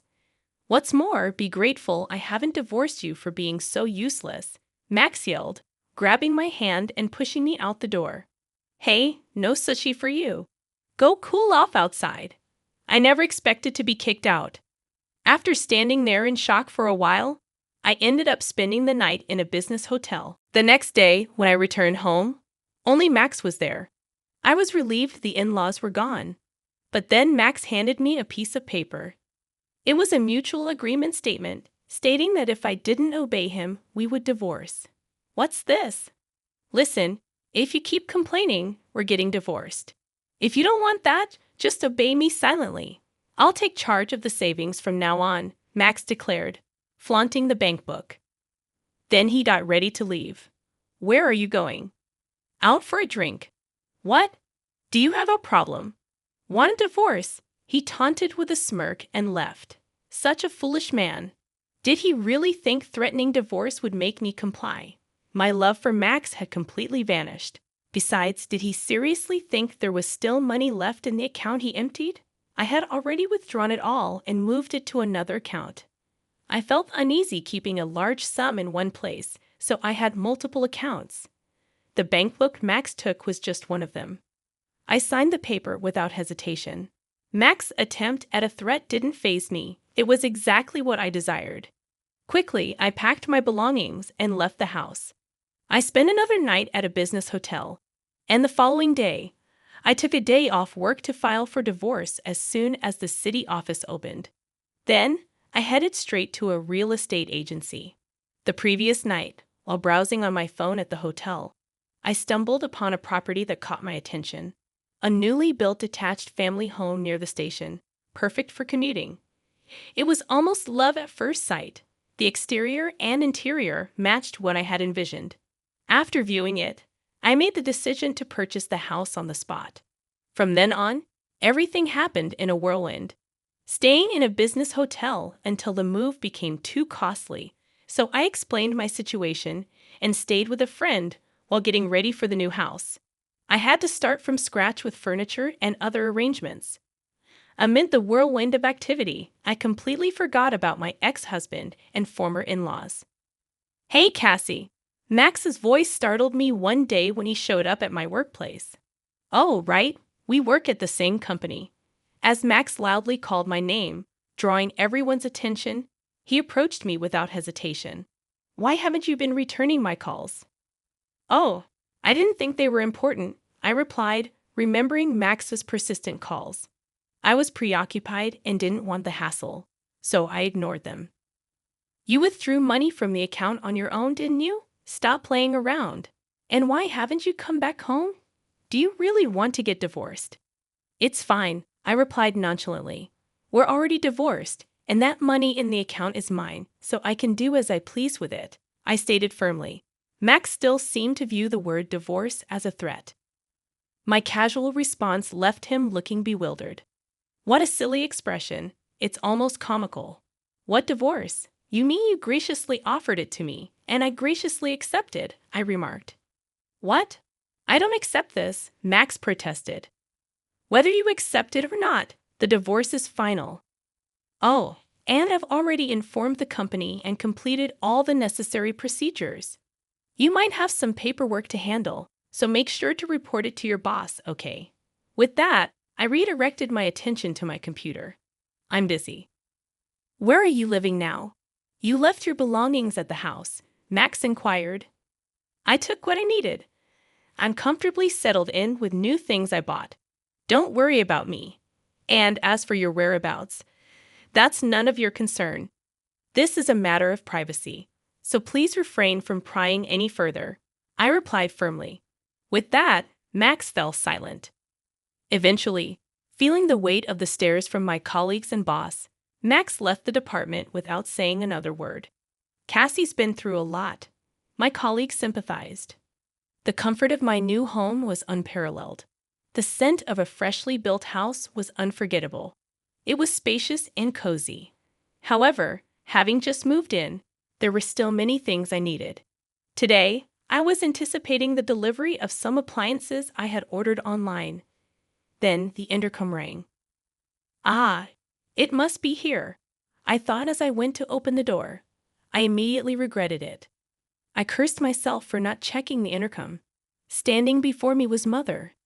Technically, my former mother-in-law, but the words slipped out in my surprise. There she stood, accompanied by my former father-in-law. And further back, Max was lingering. "Long time no see, Cassie." "I'm coming in," Mother announced. "Wait, hold on," I protested, taken aback. My former mother-in-law barged into the house and began inspecting it as if assessing its value. "Oh, this property is quite nice. And this furniture is lovely. Move it to my room, will you? Oh, there's a basement too." "Excellent.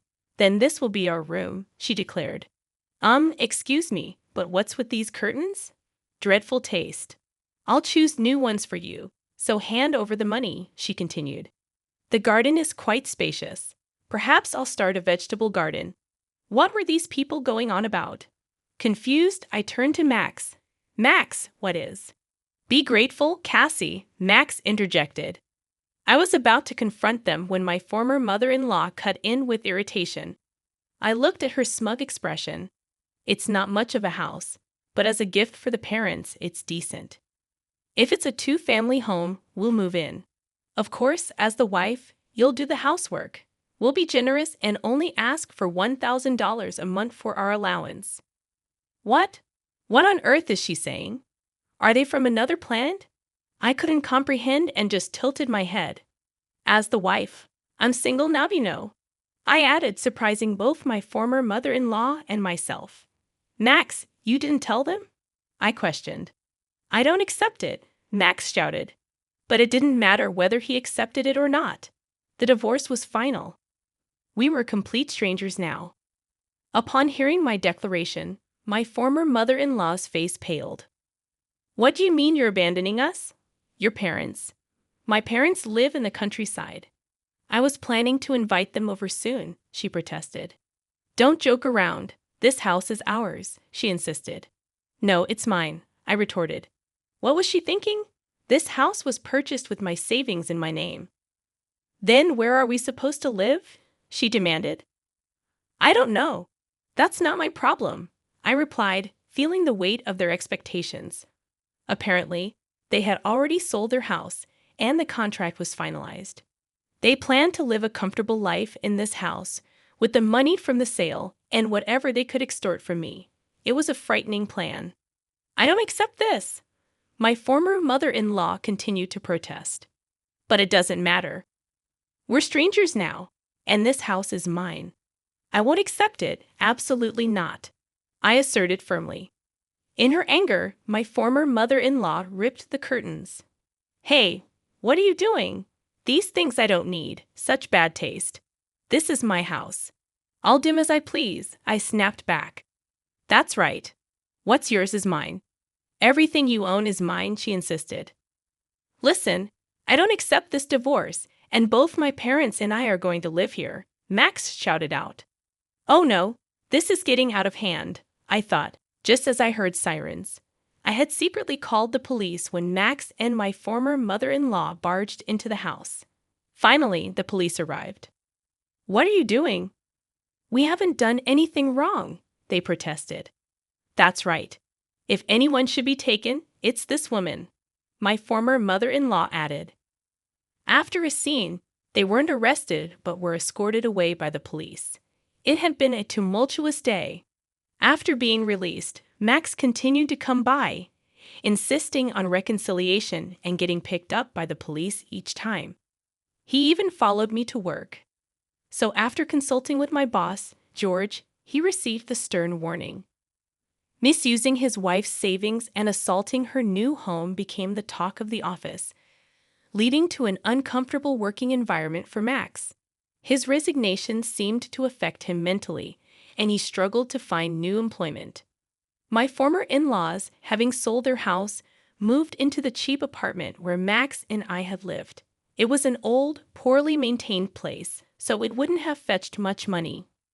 With the money from the sale, it seems like the three of them will be able to live modestly. Finally free from all the drama, I'm relishing the comfort of my own home. Although I offered to have my parents from the countryside move in with me, they're not quite ready to make the move yet. So, for the time being, I'm enjoying the solitude of living alone. Perhaps I'll consider remarrying if the right person comes along. But for now, I'm content. One of the first things on my agenda is to get a dog, something I couldn't do while living in the apartment. I also have plans to try my hand at gardening and to host home parties with friends. As I gaze out the window at the blue sky, I think about all the things I couldn't do before and how I want to embrace and enjoy life from now on. My name is Emily, and I'm 32 years old, a stay-at-home mom. My husband Benjamin, 34, works a regular office job. We have a beautiful little girl named Mia, and after 8 years of marriage, our 6-year-old daughter has both of us wrapped around her finger. I also have an older sister, Lily, who just turned 35. She recently got divorced due to personality clashes and is now a single mom to her son Logan, who is 4 years old. One day, we had planned a trip to the zoo with just the 4 of us. Unfortunately, I caught a cold and had to stay in bed. Benjamin decided to take the day off from work and still take Mia and Logan to the zoo. It ended up being just him and Lily alone despite them being in-laws. Little did I know, that day would mark a change. Fast forward to another day. I was walking down the shopping street on my way home from the grocery store when I glimpsed Benjamin and Lily in a cafe by chance. I was puzzled but had to pick up Mia from after-school care soon, so I headed home without dwelling on it. That night, when Benjamin got home, he casually mentioned they ran into each other and sought shelter from the rain in the cafe. I believed him. However, from then on, he started coming home late more often, asking for more pocket money, and going out on his days off.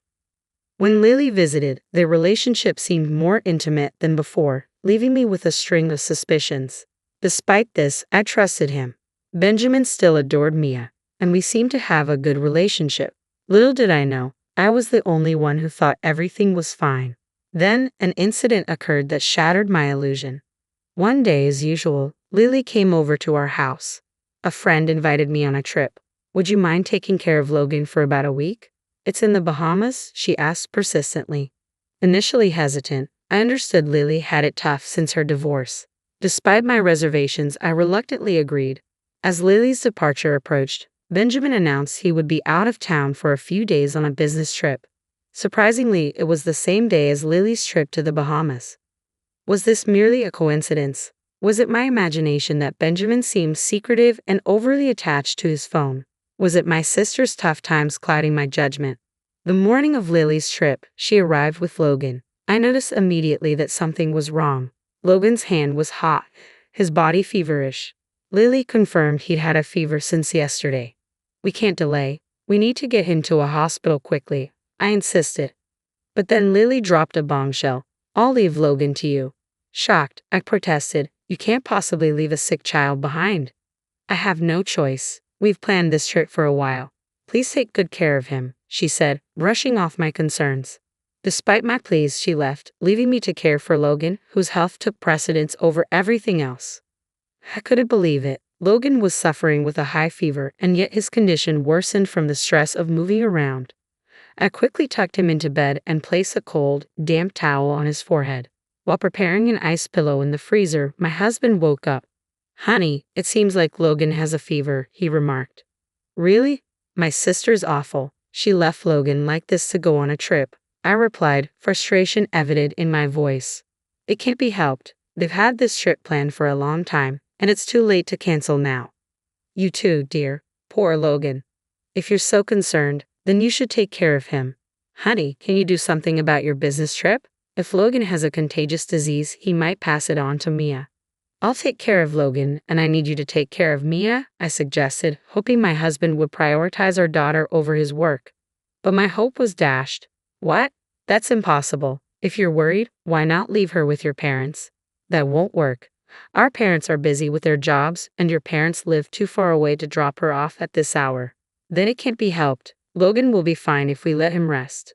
Don't worry, he said dismissively. Please don't be so casual about this. What do you want me to do? I can't change my plans. Oh, it's time. I have to go now. Bye. With that, he hurriedly left. Left alone, I immediately called my parents. They couldn't take time off from their sudden work commitments, but they agreed to leave work early and pick up Mia as soon as possible. I felt relieved when my mom assured me they were on their way. Until my mom arrives, I'll have to keep Maya locked in her room. I feel sorry for her, but it can't be helped, I thought to myself. Meanwhile, Logan's condition seemed to be worsening. He started coughing in addition to the fever. In the afternoon, my mom, who had left work early, arrived. I handed Mia over to her and headed straight to the pediatric clinic with Logan. In the car, the motion seemed to make Logan uncomfortable, which was hard to see.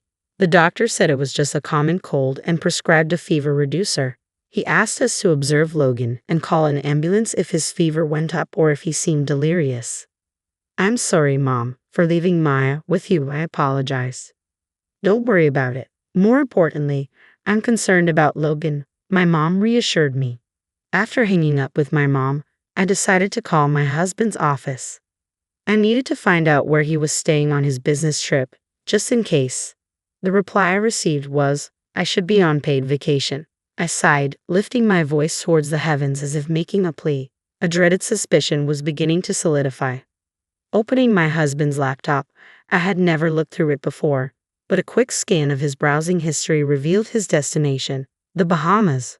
Both flight tickets and hotel bookings were arranged by him. I recognized the hotel's name. It was the same place my sister had mentioned. My sister and husband in the Bahamas at the same time, staying in the same hotel. Such a coincidence seemed next to impossible. The mere fact that my husband was in the Bahamas, taking paid leave while claiming to be on a business trip, was alarming. Curious, I looked at my smartphone, checking my sister's social media posts. There were no new posts, but looking at her recent ones, although not clearly visible, I could tell she was frequently with someone. The glimpses of clothing I could catch were all too familiar.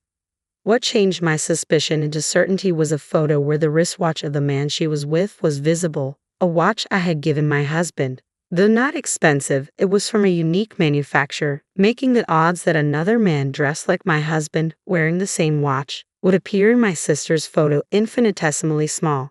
And then I found the conclusive piece of evidence, a photo titled Window Shopping with my sister's reflection on the glass. On the edge of that photo, another person's reflection was undeniably my husband.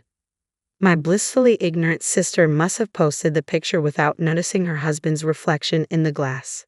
My hands trembling, I saved all the pictures. There was no mistake about it. My sister and husband were having an affair. Right now, they were together. I felt everything I had built up with my husband crumbling down all at once. I tried calling them numerous times, but soon a voicemail message started playing. It seemed they had turned off their phones. Logan's fever still hadn't broken. Seeing his distressed face, anger started to rise within me. Despite our young child's suffering, despite being in such a difficult situation right now, my sister and husband were probably laughing, enjoying their vacation in the Bahamas. Could there be a worse story? I was trembling with anger, wondering what to do, but that could wait. First, I needed Logan to recover. However, Logan's fever showed no signs of abating. In fact, it seemed to be increasing. I was shocked when I took his temperature. 42 degrees Fahrenheit. Children tend to run high fevers. He had experienced 40 degrees before, but never this high. Why isn't the fever reducer working? Logan was completely drained. It looked painful for him to even move. What should I do? I fought hard to suppress the panic that was threatening to overtake me. I need to call an ambulance, I decided, clutching my smartphone tightly. Mama, Logan murmured in a small voice, his face contorted in pain. He called for his aunt. Unforgivable. I will never forgive them, I thought as my vision seemed to turn red with anger. Logan's condition took a sudden turn for the worse. A week had passed since then. Contrary to my feelings of sorrow, today was a clear day. Staring blankly at the vast blue sky, tears began to spill over. I had lost count of how many times I had cried, yet the tears wouldn't stop. I could feel Maya's hands trembling in mine. My daughter was crying too. As I lifted her up, I saw my parents weeping uncontrollably over her small, trembling shoulders, along with everyone else in attendance. Suddenly, my smartphone vibrated. I put Maya down and saw my sister's name on the screen. Hello. Emily. Long time no see. I just got back from the Bahamas. I've just landed at the airport. I'm off to pick up Logan. Thanks for looking after him, my sister said cheerfully. It felt like a phone call from another world. He's gone to heaven, I muttered to myself. What? My sister on the other end of the phone didn't seem to understand what I had said. Huh? Heaven? What are you talking about? I don't understand. That's what I'm saying. He went to heaven while you were on your trip to the Bahamas. Huh? I don't understand what you're saying. You'll understand when you get here, I replied, my voice heavy with grief. The funeral is over and we're at the crematorium. Huh? Crematorium? My sister sounded confused. When I tried to explain the location of the crematorium, she abruptly hung up the phone. Logan. My sister just got out of the taxi and dramatically changed her expression as she started running. She called his name and looked around, but Logan was nowhere to be found. Where is he? He's not here. Of course he's not. What do you mean? I slowly pointed in one direction towards the crematorium. The crematorium doesn't emit smoke like it used to, but it's true. He's being cremated right now, I whispered. Logan? That day, the day you dropped off Logan, his fever shot up to 42 degrees Fahrenheit all at once. 42 degrees Fahrenheit. The antipyretic we got from the pediatrician had no effect. His condition worsened rapidly. We had to call an ambulance in a panic. So that means Logan is... I don't want to answer that. We're in the middle of a funeral, I said, spreading my arms wide, pointing at the crematorium. Hey, what does this mean? What happened to Logan? Why are you here? Someone shouted in place of my speechless sister. It was my husband. Unbelievably, he had come here with my sister. What does that matter right now? What about Logan? Of course it matters. Not losing to my husband's voice, I shouted back, how can you two just abandon your family and go on a secret love trip? Moreover, Logan had a fever, and even when I said I needed help, you ignored me and went on your trip. Are you out of your mind? Who? What are you talking about? I already know. When I asked your company, they said you had taken paid leave. I checked your computer and found a booking for a trip to the Bahamas. You were on the same flight, if not the same hotel, as my sister. You think you can just claim it's coincidence? I must have had a terrifying look on my face. My husband lost his words under my intimidating stare. Tell me, Emily, did Logan? Did he die? Do you have the luxury to ask such a question now? What do you think we're doing here? Why do you think I'm in a simple, modest dress, standing at a crematorium? Don't you get it? No, no, no, no. My sister's scream dominated the scene as she broke down crying. I looked down at her with cold eyes. You have no right to cry. You abandoned your son to go on a secret trip with my husband. You're the worst kind of person. I was lonely. I was so lonely all by myself, so I just what? Reached out to your sister's husband? What do you mean? I've done nothing wrong. It's not my fault. The real villain here is my ex-husband who refused to take our son. And it's not just him, it's also the fault of our parents who never helped me with the child. And Emily too, my sister, never taking responsibility. I didn't choose to have a child. I didn't choose to be a single mother. I wanted him to take our son if we were going to get divorced, but he refused. I've been struggling alone because of that. But I didn't. I couldn't. Logan? Logan? Lily's voice broke as she said his name. It was her lover. My husband comforted her as she collapsed into tears. It seemed they were no longer interested in hiding their affair. Don't blame everyone else for your problems. Our parents and I have helped as much as we could. You can't justify leaving a sick child to go on a tryst. Not realizing how rotten you are, you're the worst. Hey Emily, isn't that a bit harsh? Lily just lost Logan. She's in shock. Shut up, accomplice. I'm divorcing you, so be ready to pay what you owe. What? What does that have to do with anything? It has everything to do with it. My husband and I argued while my sister cried. It was a chaotic situation. Our parents approached my tear-streaked sister, started blaming them. To add, Mom, why didn't you take care of Logan properly? Why did you let Logan? Suddenly, there was a loud slap. Enough with your nonsense. It was my father who slapped my sister's face. Don't blame others when you were the one who abandoned your child. And having an affair with your sister's husband, you shameless woman. I'm ashamed to have raised you like this. My sister cried even louder at her father's words. I wanted to punch my husband too. I was glaring at him when, Mommy. I heard a little boy's voice. My sister quickly turned around. There. What? Logan? My sister ran towards them, but the man quickly moved Logan out of her reach. Hey, what are you doing, Andrew? The man holding Logan was Andrew, my sister's ex-husband. He was the one who divorced my sister, citing irreconcilable differences. What are you doing leaving Logan like that? He's my son too. I complied with the court's decision that it's better for a mother to have custody, even though you insisted on not giving me parental rights. But you wouldn't let me see him, no matter how many times I asked. My worry proved justified. You're not fit to be Logan's mother. Just shut up. You should just pay the child support.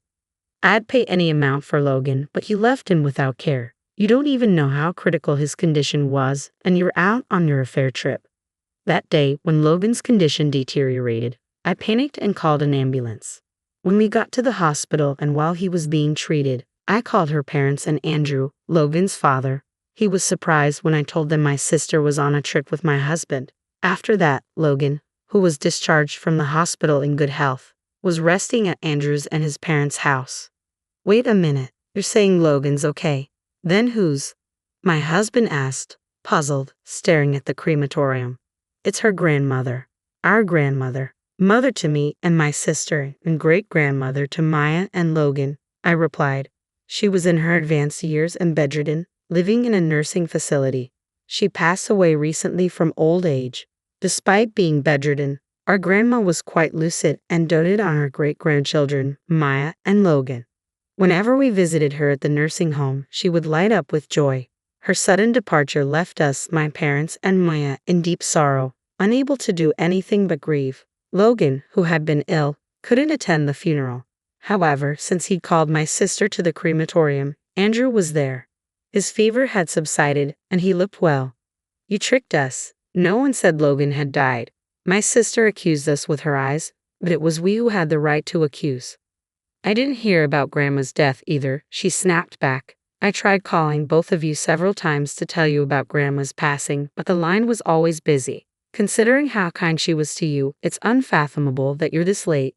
Enough. You're all making fools of us. Logan, let's go home. You don't want to stay with such a man. You want to be with Mom, right? Andrew, give Logan back right now. Will you ever stop? The one who scolded my sister, who was bearing down on Andrew, was her father.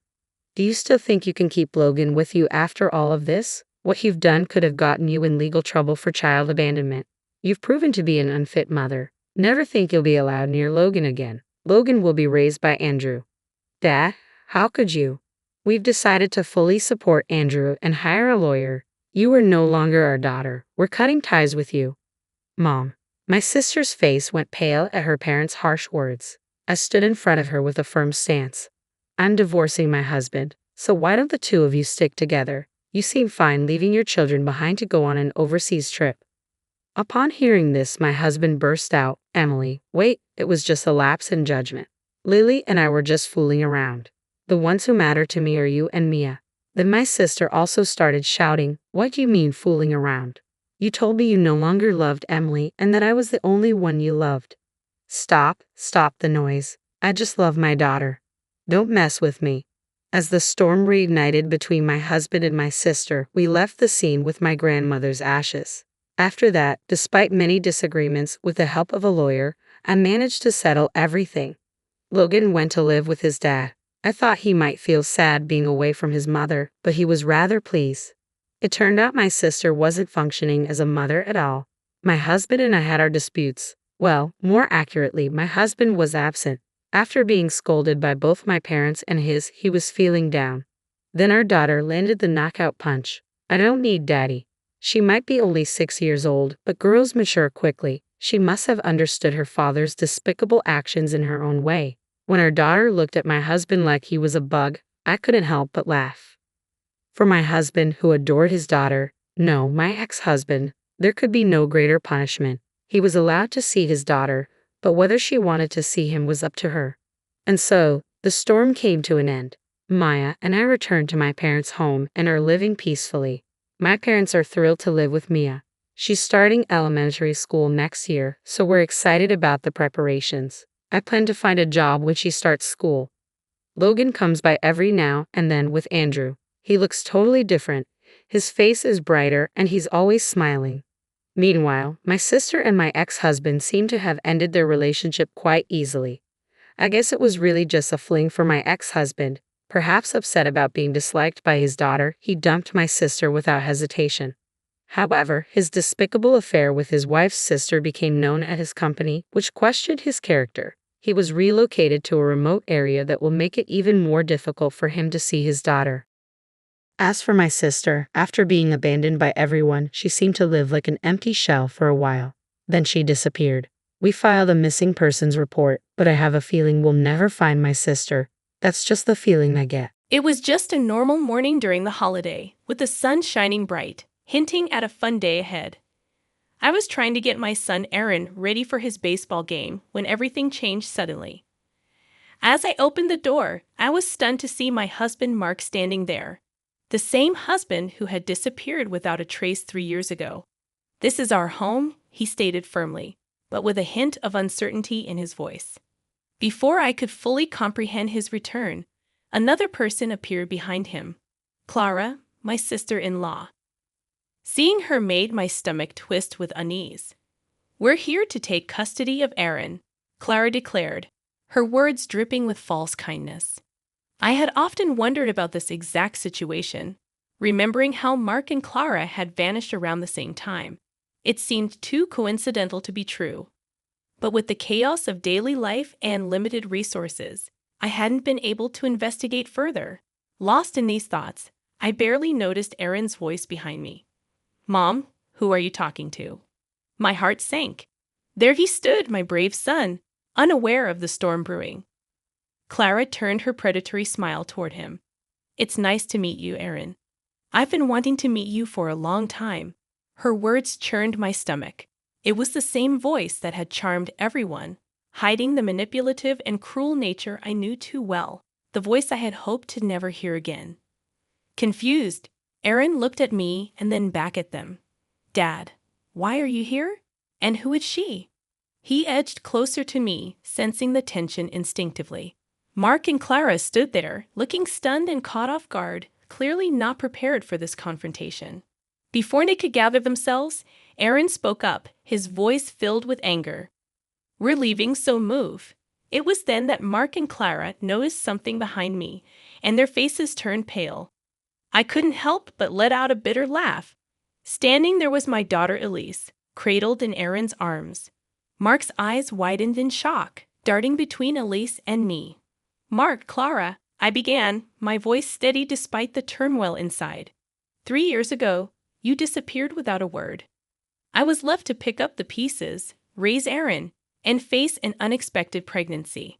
I paused, letting the weight of my words sink in. Clara's eyes narrowed, but I pressed on. "I'm not the same person you abandoned. I fought hard to build a life for my children and me, and I won't let you come back to ruin that." Their faces showed shock, disbelief, and perhaps a hint of guilt. But it was too late for guilt. The wounds they caused were too deep. "Please leave," I said firmly. "You have no right to be here." Mark started to speak, likely with some excuse or plea, but I didn't want to hear it. I closed the door on them, on the past they represented. Turning back to my children, I saw Aaron looking at me with newfound respect, and Elise oblivious to the turmoil.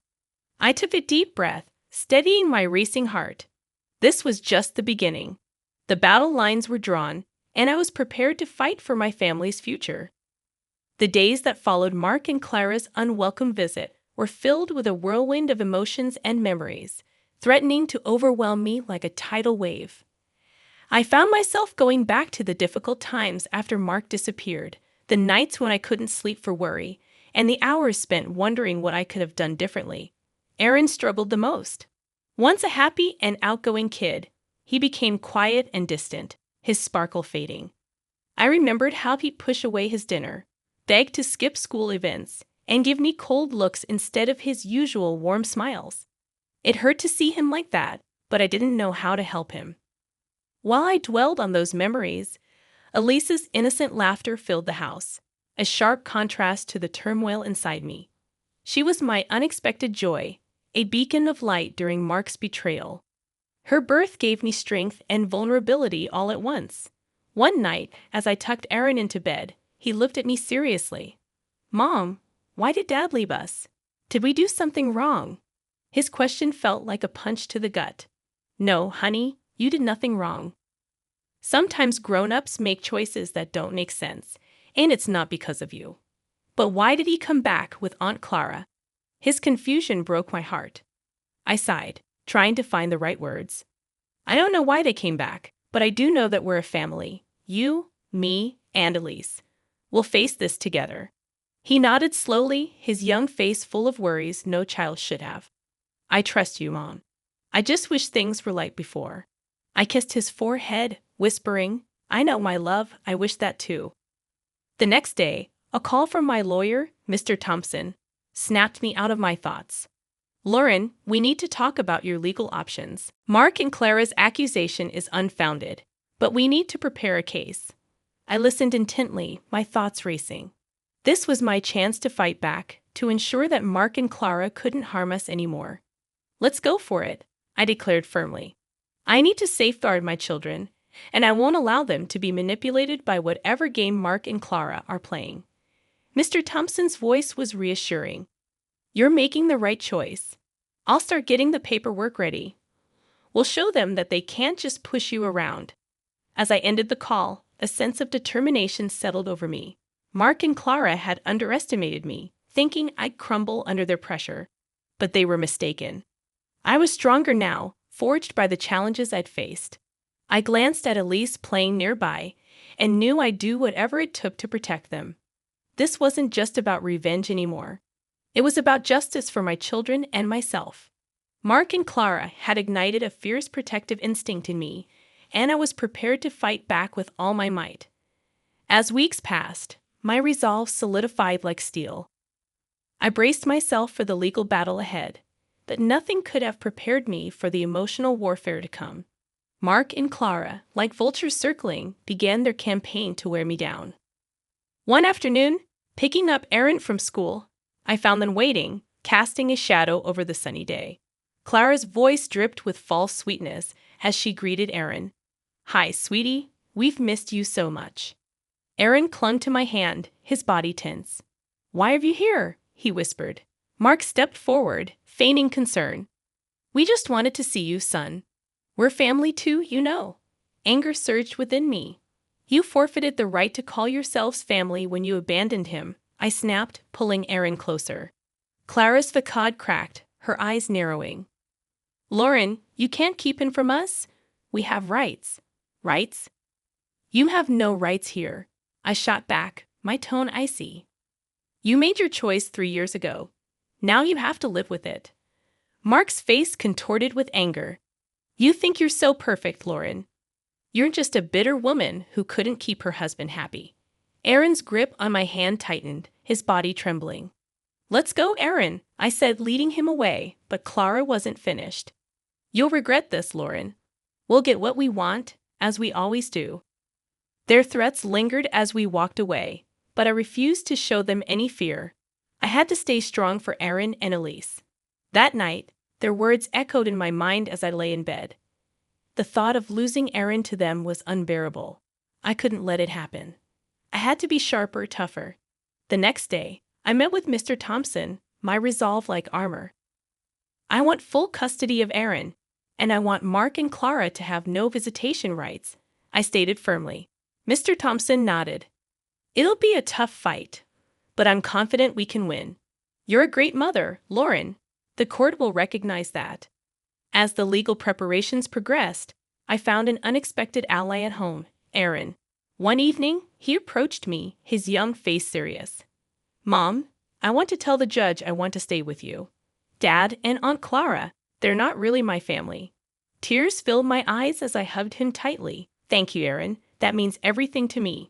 The day of the court hearing arrived like a gathering storm. I walked into the courtroom with Aaron beside me, ready to defend our future. During the proceedings, Clara tried to play the loving aunt, but her words rang hollow. Mark acted like a remorseful father, yet his eyes betrayed his true intentions. When Aaron spoke, his voice steady and resolute, the truth shone through. I want to stay with my mom. She's been there for me when no one else was. The judge's decision was like a ray of hope. Full custody granted to me with no visitation rights for Mark and Clara. Leaving the courtroom, Mark seethed with anger, and Clara's eyes glinted with malice. But their reactions didn't matter. Aaron and I had prevailed together. While the victory in court brought a brief sense of peace, it was short-lived. Mark and Clara, wounded and desperate, became more dangerous. They launched a smear campaign, spreading lies and rumors about me in our community. I never expected the psychological battle that ensued. One evening, Aaron returned from school, his eyes filled with tears he refused to shed. Mom, kids at school are saying you took me from Dad, that you're mean for keeping me away from him. His words shattered me. Aaron, you know that's not true. Everything I've done is to keep you and Elise safe. He nodded, but doubt lingered in his eyes. I know, Mom, but it's tough. They just don't understand. I held him close, feeling his trembling frame. I know it's hard, sweetheart, but we'll endure. We're stronger than their lies. As days passed, the rumors turned uglier. Clara, always sharp-tongued, now wielded her words like a weapon, seeking to dismantle my world. I knew I had to fight back, yet I hesitated to stoop to their level. Then one day, Mark appeared at my workplace, feigning remorse. Lauren, can't we talk, for Aaron's sake? His words dripped with venom, his facade transparent. There's nothing to discuss, Mark. You made your choice. Now you live with it. He gripped my arm tightly. You're destroying my life. Lauren, you and that kid. I pulled away, my voice steady. No, Mark, you did that to yourself. As I walked away, his parting threat sent a chill down my spine. This isn't over, Lauren. I won't give up so easily. The legal win secured custody of Aaron for me, but it didn't put an end to the conflict. Mark and Clara persisted, and I could see how it affected Aaron. He was caught in a battle he couldn't grasp, torn between his biological father and the mother who had never let him down. One evening, Aaron approached me, his face filled with uncertainty. Mom, what if Dad changes? What if he wants to be a real dad? His words struck a chord. Aaron, I understand he's your father, and it's natural to hope for that. But we must see people for who they are, not who we wish them to be. There was a moment of silence before Aaron looked up at me, his eyes clear. I understand. I just wish things were different. I embraced him, murmuring, I wish the same, Aaron. I truly do. Amidst the ongoing battle, my focus remained on Aaron and Elise. They were my pillars, the reason I fought relentlessly. And I'd do anything to shield them, to give them a life free from the shadows cast by Mark and Clara's deceit. Their relentless campaign turned darker, veering into harassment. They seemed omnipresent, at my workplace, near Aaron's school, always lingering, always observing. It became a psychological siege, its weight bearing down on me daily. Yet, I refused to be cowed. It was time to retaliate, to show them they couldn't disrupt our lives without repercussions. I arranged a meeting with Mr. Thompson, my determination unwavering. Mr. Thompson, it's time for more decisive legal action. I want to pursue a restraining order against Mark and Clara, and I want to sue them for harassment and defamation, I asserted. Mr. Thompson agreed wholeheartedly. I believe that's a prudent step, Lauren. Their behavior is intolerable, and they must face the legal consequences. The legal battles were arduous, but I remained steadfast. In court, Mark portrayed himself as the victim, a man unfairly treated by his vengeful ex-wife. Clara, ever the performer, shed tears over being deprived of a role in her nephew's life. However, their theatrics couldn't obscure the truth. The judge saw through their charade and granted the restraining order. Furthermore, they were instructed to compensate for the harm caused by their defamatory actions. Leaving the courtroom, Mark seethed with anger, while Clara's eyes smoldered with unspoken threats. Yet, this time, I refused to be intimidated. The law was on my side. Their defeat in court failed to extinguish their vendetta. If anything, it seemed to stoke their malice further. One day, I received a chilling call from Mark. You think you've won, Lauren? You think you can ruin my life and walk away? I'll ensure you regret this, he spat over the phone. I gritted my teeth, suppressing the fear his words ignited. You brought this upon yourself, Mark. I'm merely safeguarding my family. You haven't seen the end of me, Lauren. This isn't finished, he snarled before disconnecting. His threat lingered in the air like poison, but I refused to let it weaken me. Aaron and Elise were my top priority.